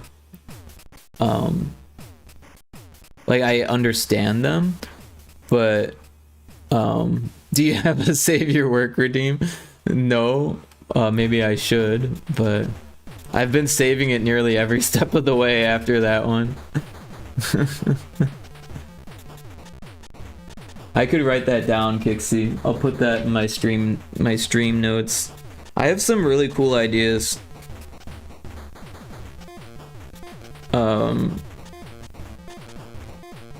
We can keep that up. Gotta do some colors and material.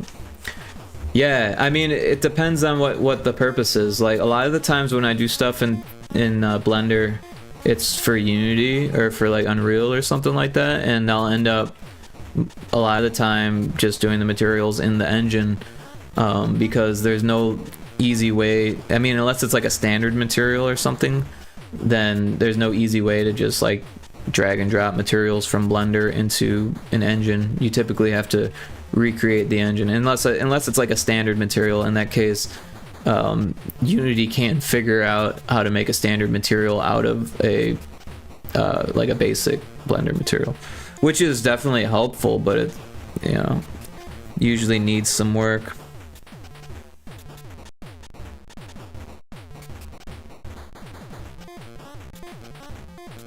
I'm adding that redeem idea.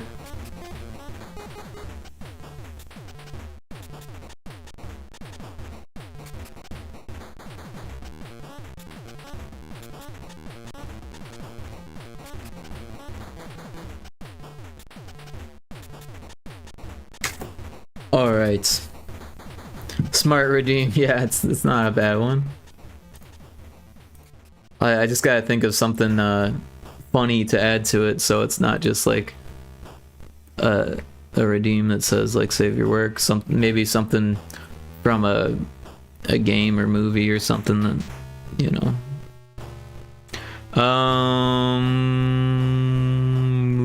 I doing here? Sprites. Alright, so we select these. Oh, you know what? Nope, we gotta go to the game world first. Game world, select this, go up to the top, and then give it the title menu. Cool, and then, and also I just want to make sure. Okay, so this was a little bit lighter, so maybe we should make a new palette for that also. Let's do that while we're at it.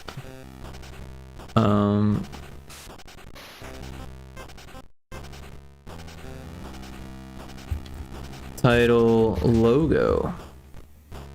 So it was like, I don't even know. Let's just cheat. So if you go to this and then click on that, you can get these handy dandy numbers here. 255 277 169.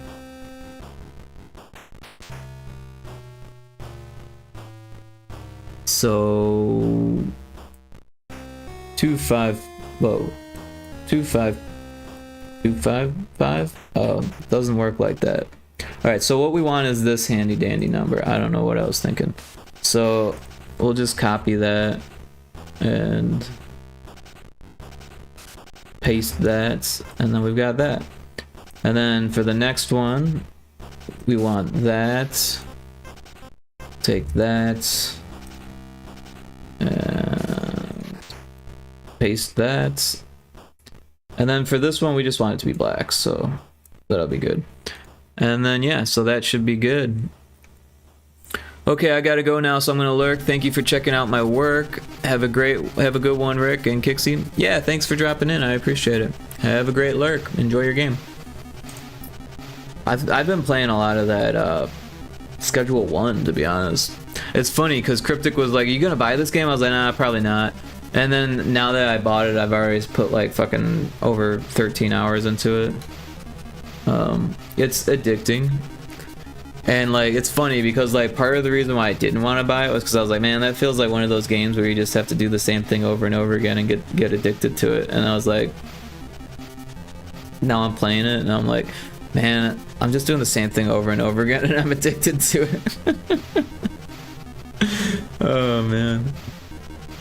I mean, it's good though. They did it. They have like a what's the word for it? I don't even fucking know the word. Things get better. The game gets better. It has a progression. It's got a progression. That's the word.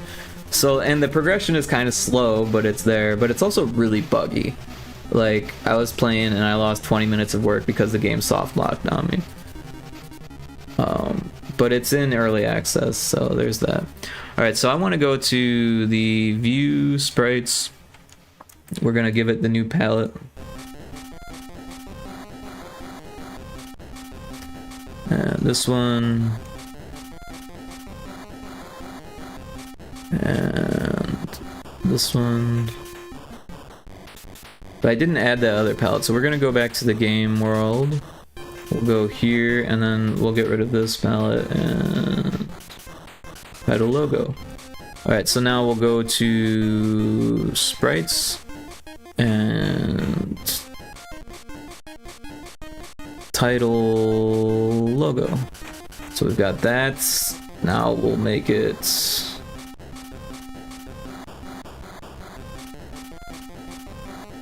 title logo. Just like that. Alright, and then... oh, I clicked the wrong thing again. Is it gonna break? It didn't break. Game world. We'll save it. And now we'll test it. Because I think the title screen is done. Kind of spent more time than I wanted to on it, but I think we got it perfect. Although I might end up changing it. Art's funny like that. If you spend a day away from it and come back, you'll be like, oh, I don't like that anymore. Or this could be changed, right? This could be better. And that's part of the process. So I embrace it. There was this podcast that I listened to where this guy was being interviewed and he said What did he say?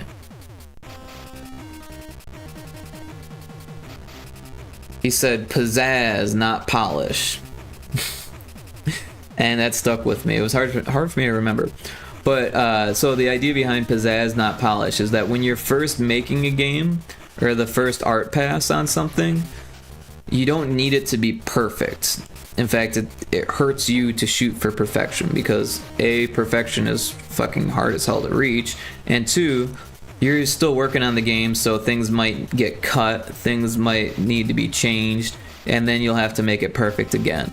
So he says, like, a lot of people will do like programmer art, and the problem with that is that no one else can look at it and think that it's good. Everyone's gonna think it looks like shit if it's just like boxes, right? In most scenarios, not all games. Obviously, there's games with boxes that sell with boxes for their art. But what I'm trying to say is that if the game is supposed to have art and you don't have it yet, come up with something that looks decent and move on. And then come back to it. Oh man, it looks like we can't do that because it went over the sprite horizontal limit. Man, that's not cool. It would have been cool to have that. Also, we lost it down there too. That's unfortunate. If we did it Pyro and then Toad, that might work, but probably not since we're still having issues down there. Uh-oh, and it's breaking still, so there were changes that I made that didn't get saved. Alright, so what did we decide? This is 612. So if you're at 612, move it to there. Oh, there's a venipede in chat. I should have threw an Ultra Ball. That sounds like a cool one. I used to love millipedes when I was a kid. Alright, so this is the... Wait, the up button doesn't work either, right? So if you're at this one, and... No, that does work. It's the down button that doesn't work. So if you're at this position, and you hit down, it moves to that position, but that's not right. It needs to be that position. This one, that position. Alright, and that should fix the issue, I think.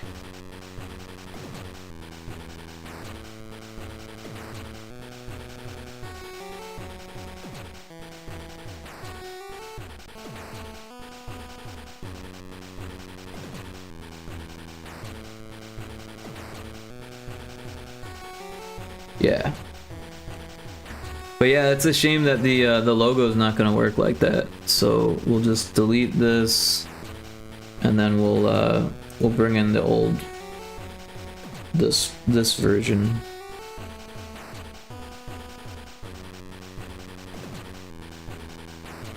No one caught the venipede.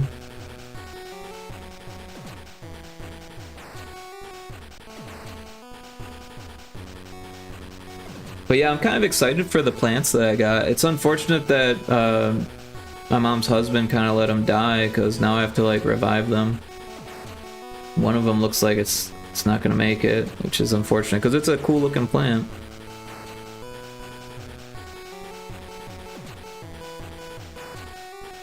But yeah, a couple of them definitely did die. I didn't bother bringing those ones.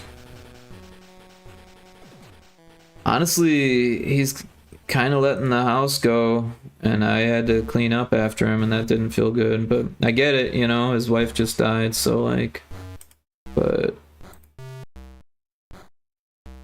yeah, doesn't feel good.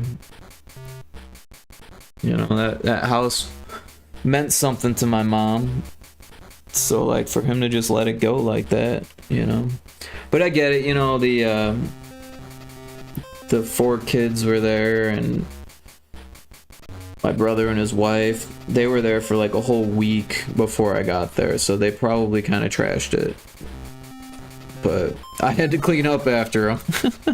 Because first I had to wait for them to leave so I could start packing because they were taking forever to leave. And then I cleaned up after them. So I didn't leave until like 2:30, or it was like 2:45 in the afternoon, and it's like a 12-hour drive. Hopefully he will perk up after grieving and getting rid of the kids. Getting rid of the kids. Yeah, I'm sure it was a madhouse there. 4 kids is like, whoa. But yeah. Yeah, we'll see. He's got a lot going on. Yeah, you know what was nuts, Kixie, was the at the memorial service, Marty's my mom's husband, right? So Marty's brother wore a Trump shirt with like a blazer over it, and then he like took the microphone and like got on this big Trump rant and said that it was okay because my mom loved Trump, and I was just like, oh my god, what the hell is this fucking come to? It was so disappointing. Like, who does that? Like, it wasn't a political thing until this guy walked on stage and like, or I guess he didn't walk on the stage, he walked right up in center in front of the stage and like opened up his shirt, and that is not how you function at those events. I'm sorry, like that is just not right. Like, turn something into your own platform, like come on. Like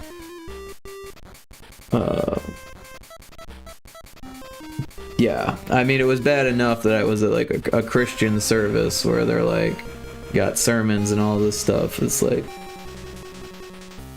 yeah, I felt like taking the microphone next and saying, my mom actually voted for Bill Clinton twice, just to see what people would say. But that's not what it was about. It wasn't an event for that. It wasn't so we can, you know,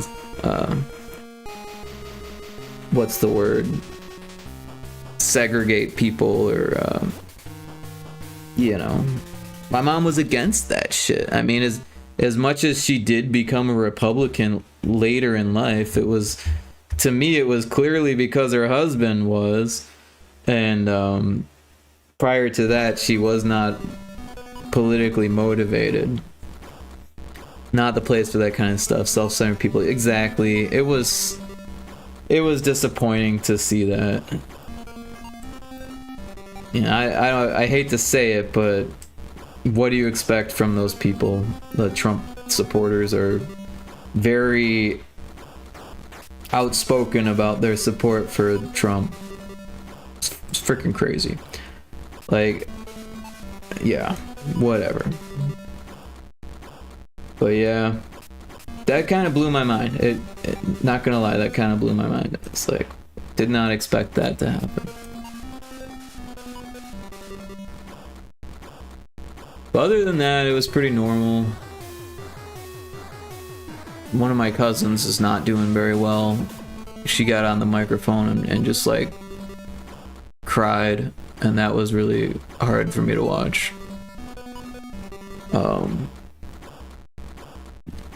I thought about saying some things, but I felt so like unrecognized by everyone that I didn't think that what I had to say would even feel like they wouldn't have recognized me. They wouldn't have recognized what I had to say. You know, I don't know. It felt like I didn't need to. And I was interested to see what other people had to say. I didn't want to take time away from other people, because I know how I felt. She knew too. But you know, other than that, it was pretty nice, you know. It's a big church they have. It kind of looks like a warehouse, but it's big. I didn't really like the pastor guy. He said something about how every major religion has an afterlife. It's like, what, you just forget about Buddhism? And I guess some people could argue that nirvana is the afterlife for Buddhists, but the reality is that nirvana is unattainable for humans. you have to what's the word? Shit, my brain's just not working. When you get born again as another creature, you have to do that. I don't know why I can't think of the word. I do not speak at funerals either. Yeah, it's not an easy thing to do, I don't think. Only dogs like Jake can achieve nirvana. Well, I know some Buddhists believe that only cows can achieve nirvana. That being what is the word? Reincarnated. That's the word. Reincarnated. That the last reincarnation before nirvana is as a cow, apparently, and that's why cows are sacred. But I don't think all Buddhists believe that. But I don't know. I just thought it was interesting that he was like making blanket statements as if he was like he knew all of this about theology, but just like, I don't know. It seemed weird.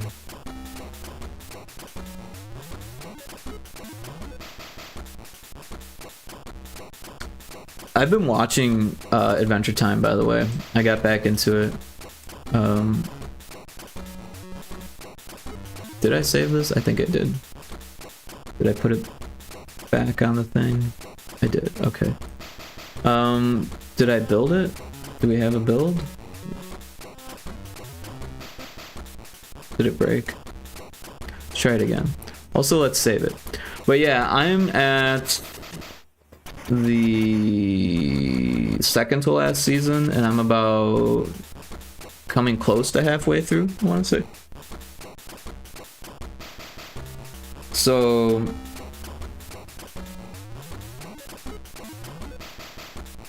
the last one I watched was on Fiona. It was Fiona and Cake, and this rabbit person was pretending to be real life Fiona in Jake Land.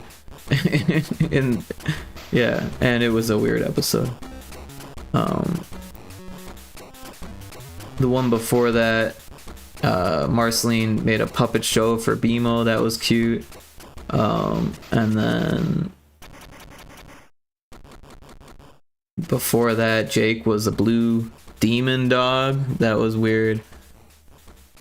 I still need to watch the Fiona and Cake show. I saw that that's a thing. Yeah, I have not seen that.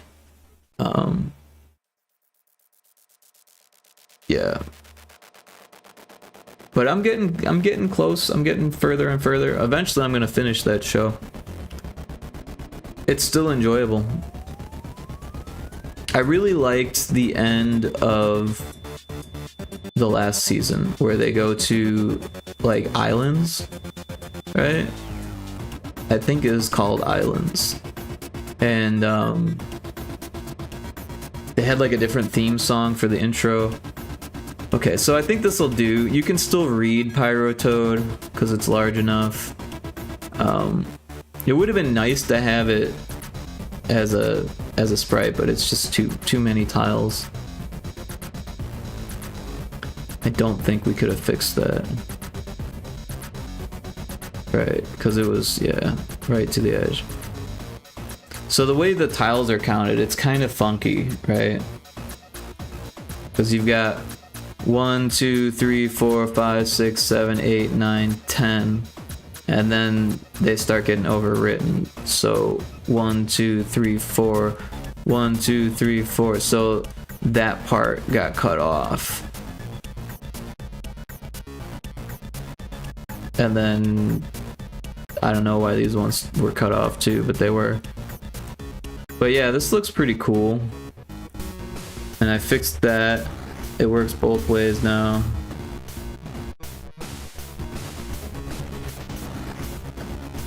Oh, we've got an ad break, so we'll take a little break here. And we'll be back shortly in about a minute and 40 seconds.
Alright, we're back from the ad break. We've got our working thing here. Maybe we should play it a bit. There's a Poo-Rugly? Or a Purugly. Or a Perugly. I think it's a Perugly. Let's do that. I did not spell that right. Where's the music? Too much musics. Alright. We didn't test this first level since I put that in there, so maybe we do that. Also, why isn't it working? That's weird. Why did it stop working?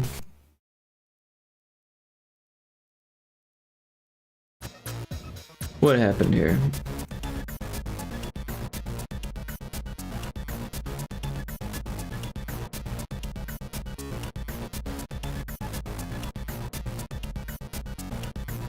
Oh, I see. It's because the cursor position. Okay, so I'm glad I tested that because that would be another issue.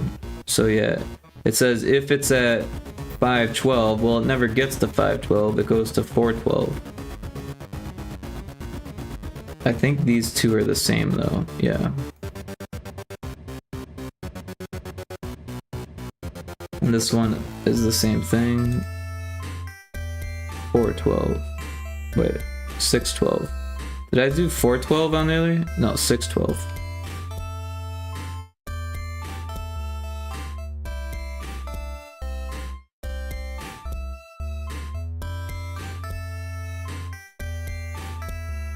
You say per ugly. That's funny. I mean, I see it too. Is it a cat? Cause that would, is it an ugly cat? I don't, it just seems weird. But it could be perugly. Or poo-rugly. I like poo-rugly. Oh my gosh. Or pew-rugly. How about that? Pew-rugly? Or pew-rugly. Pew-rugly?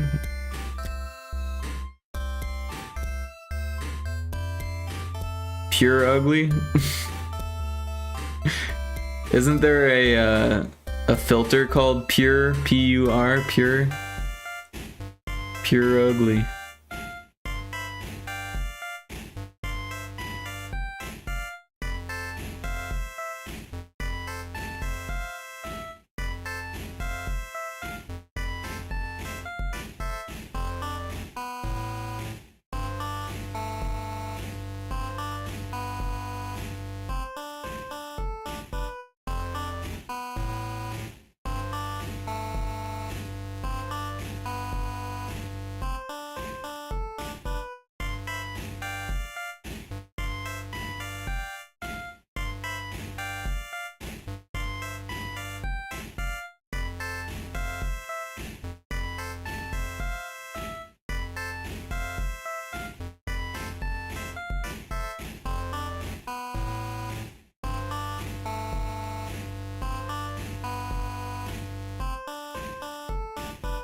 Alright, let's try this again.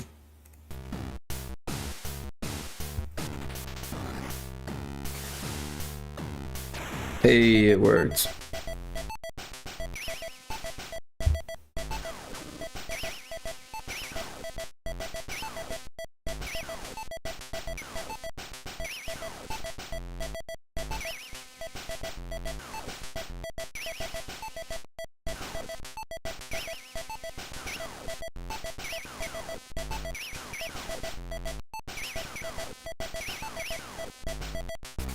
Yeah.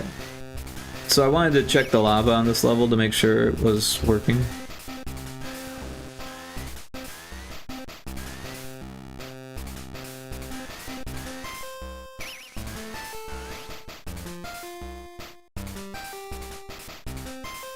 It's working, but honestly I think it looked better at the other speed, but I don't know. At least they're all the same. Alright. So that's cool. What else did we want? We wanted to make a small 8x8 lightning. So let's find the big lightning. Let's get the music back. Here's the big lightning. Alright, so what we can do is we'll throw up the grid on it. And we'll take this bottom chunk. It's 4 frames. So we'll grab this and we'll center it.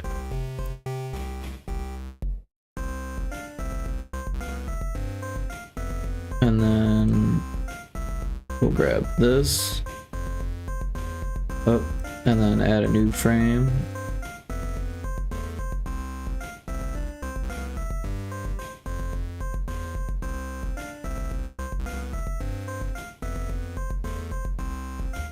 Center that. Copy this. Center that. Go to this. And we'll do something like that. So now we've got electricity, but it looks weird. So let's fix the weirdness.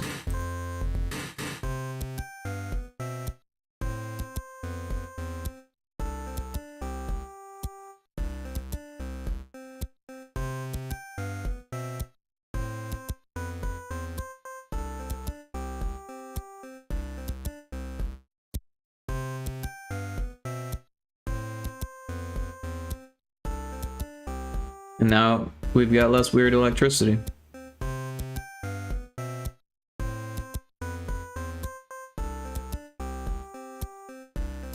Looks kind of wiggly, but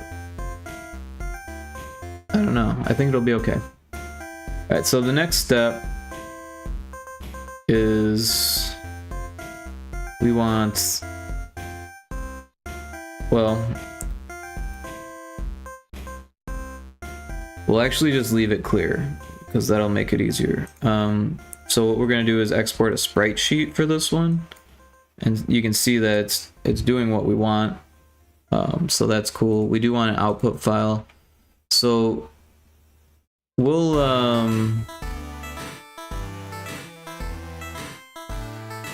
go to, we got Pyrotoad pieces or background pieces for Pyrotoad. So we'll go 8x8 lightning. You know, let's do it. Everything else is the other way. Lightning 8x8. And then we can deal with the colors later. The other thing we wanted to do was gas, so I'm just gonna make a new layer for that, and we'll just freehand it. And we can use 4 colors, but I don't know if that's needed. So gas is weird, right? I don't know how to do gas, to be honest. Should probably like shoot up from a point, but then it also needs to like dissipate on the same frame.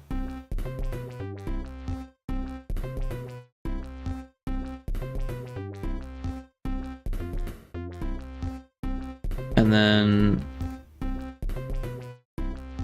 if we turn on onion skin, oh, that's not onions, onion skin, then we can see where it was before.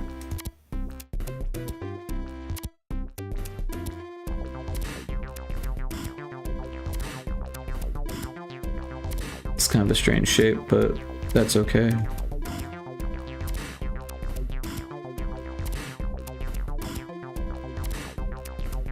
And then we want this to be more large.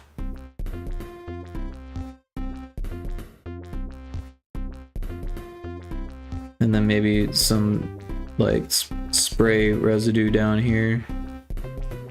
And then it needs to be like barely about to start again. And then this needs to like turn into residue. Or residual gas.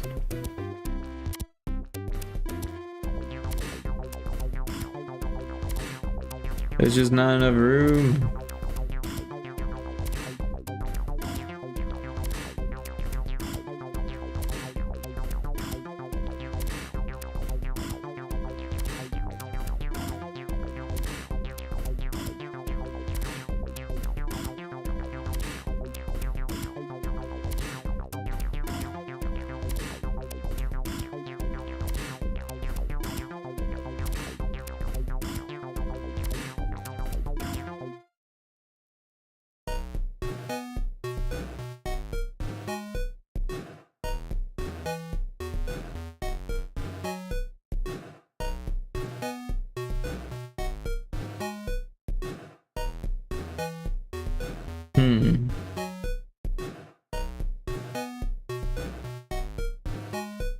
I think this last frame needs more of a border.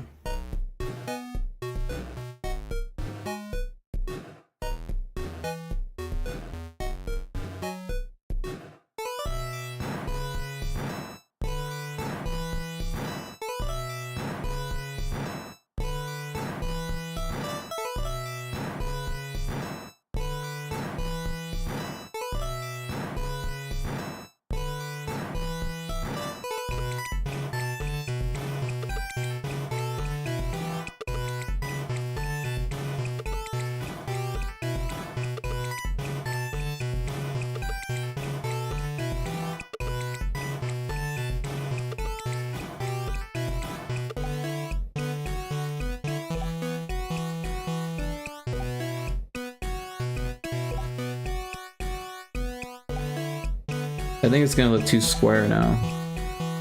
I don't know why I did that.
I feel like it'd be easier to do with more frames, but also this doesn't look great.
Alright, I think I need to start over. There is a wild ditto in chat if anyone wants to try to catch that.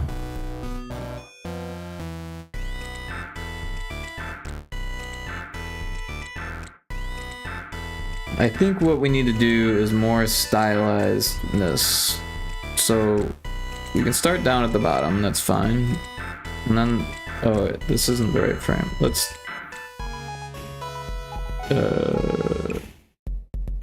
cut that, put it there, and then we'll turn back on this. So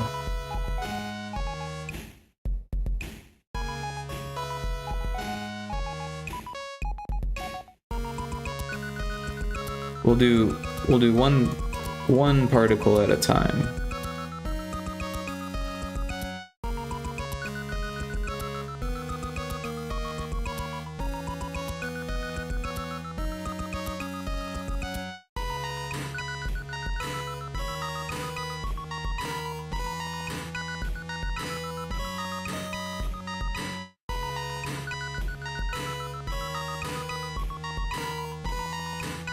Alright, so if we tag these, then we can see the loop on either side.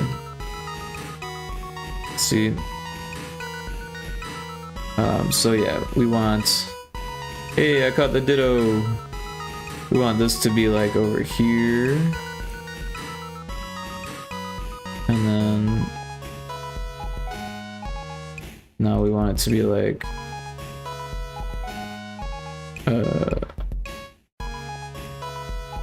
Here maybe? No, we're running out of options. And then we want another one to be like down here. And that one is gonna move up here.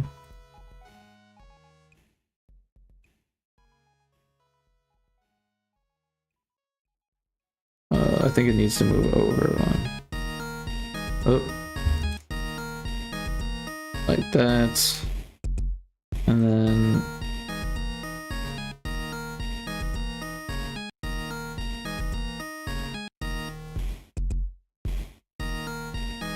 Alright, so we turn off onion skin.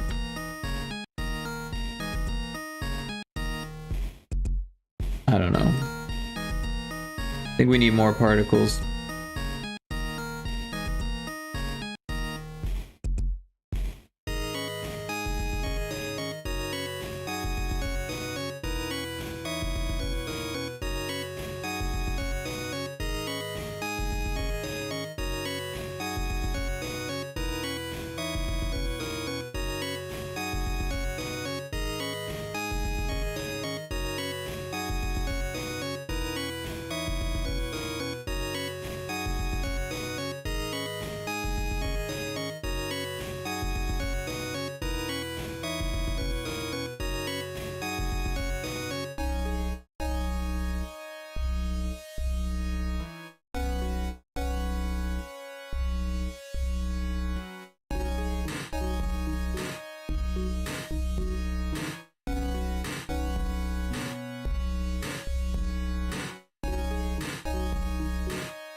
Alright, I think what needs to happen is they need to get small at the top.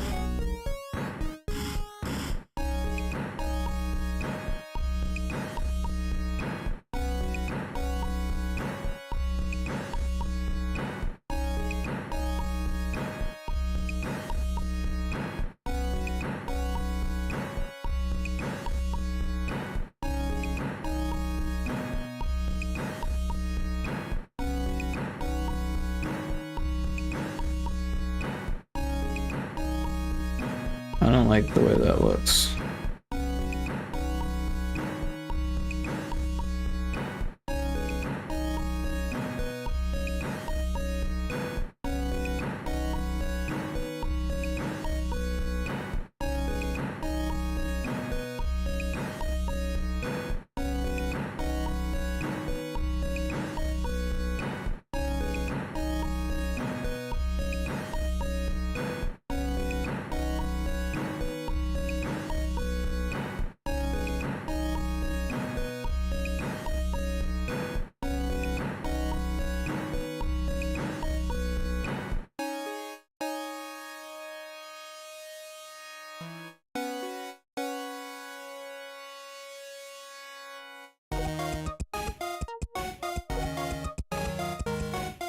Alright, starting over again.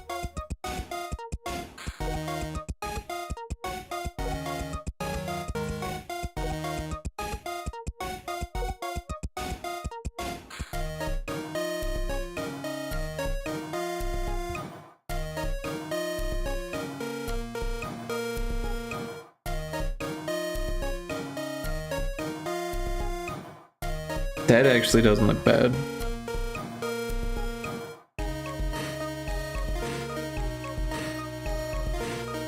Something weird's happening, but yeah, I think it's just moving too quickly here.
Now it's moving too slowly.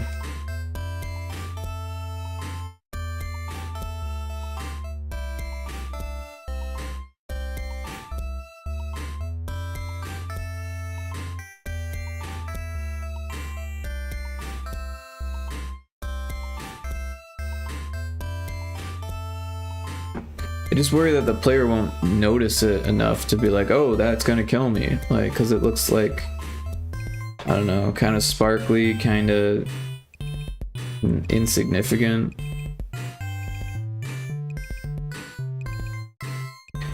What if all of it was moved up just a pixel?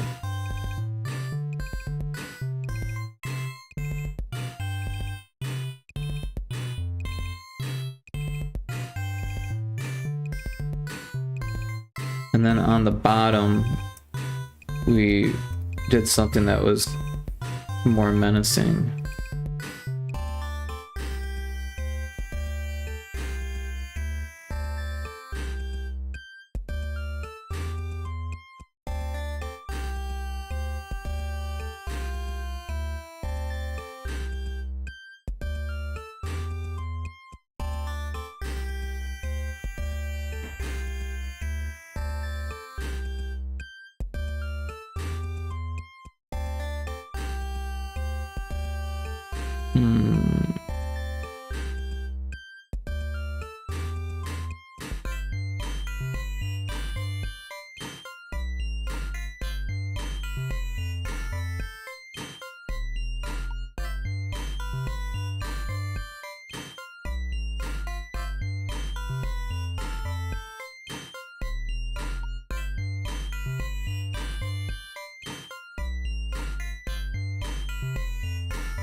Alright, what if this was moved over one? And these were all changed.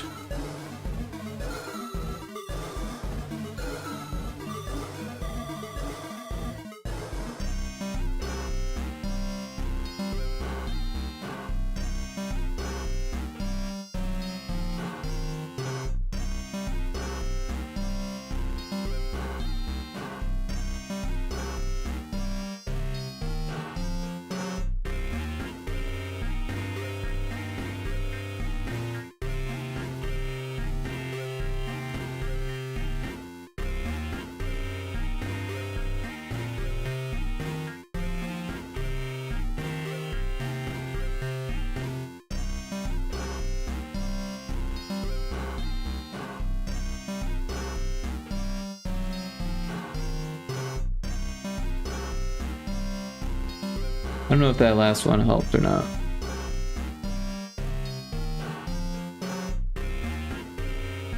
I think that might be as close as we're gonna get to something that looks like you can't step on it and gas. So let's go ahead and save this.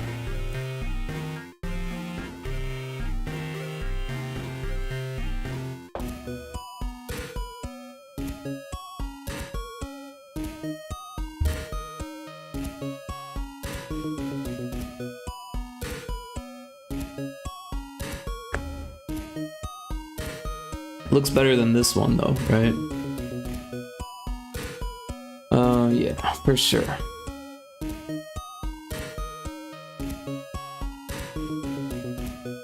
All right.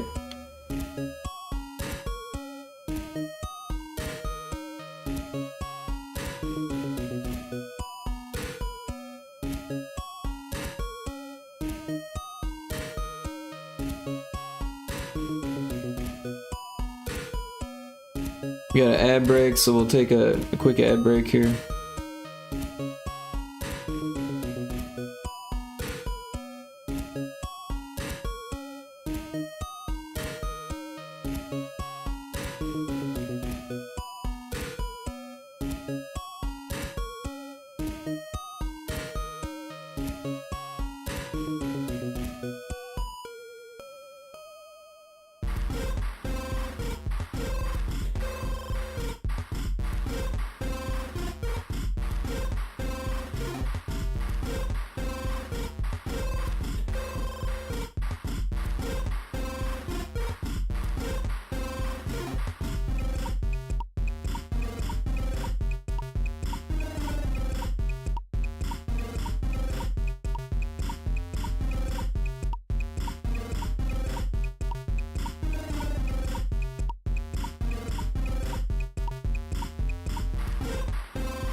Alright, we're done with the ad break. I'm actually pretty sleepy, so I think this might be a good time to end the stream. I want to thank everyone who hung out and everyone who was lurking. Definitely appreciate it. There's a wild Stantler in chat if people want to try to catch that before we go. It looks like Infinite Metal is streaming, so we should probably raid them. We haven't raided them in a while. And they're playing a really cool looking snowboarding game, so that should be lots of fun. But yeah, we got that title screen done, so that's pretty cool. Thanks for the raid message, Kixie, I appreciate that. And yeah.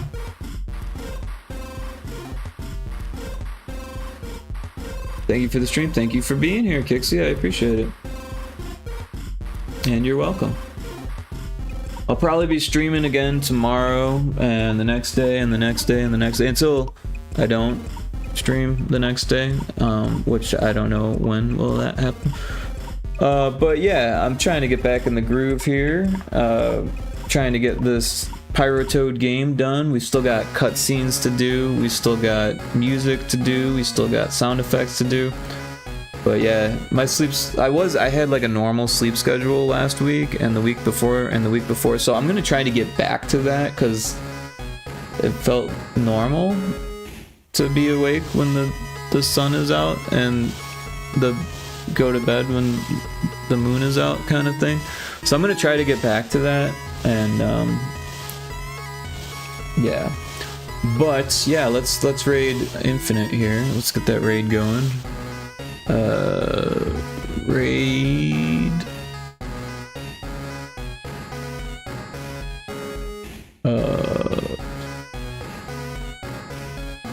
Infinite Metal. Alright. Everyone copy your raid message. If you're subbed, you get the top one. If you're not subbed, you get the bottom one. And yeah, thanks again, everyone. I hope that you all were productive in your co-working streams and that you had fun in your lurks and all of that. I appreciate all the help from Karipu with the frog example, and I appreciate Cryptic sharing his art in the Discord.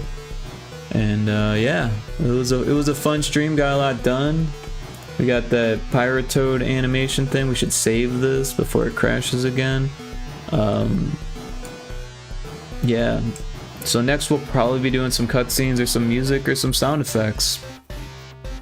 Alright, well I'm gonna hit the button here, so everyone get your message if you're planning on chatting in Infinite Metal's raid, or for the raid for Infinite Metal. Man, I can't even speak anymore.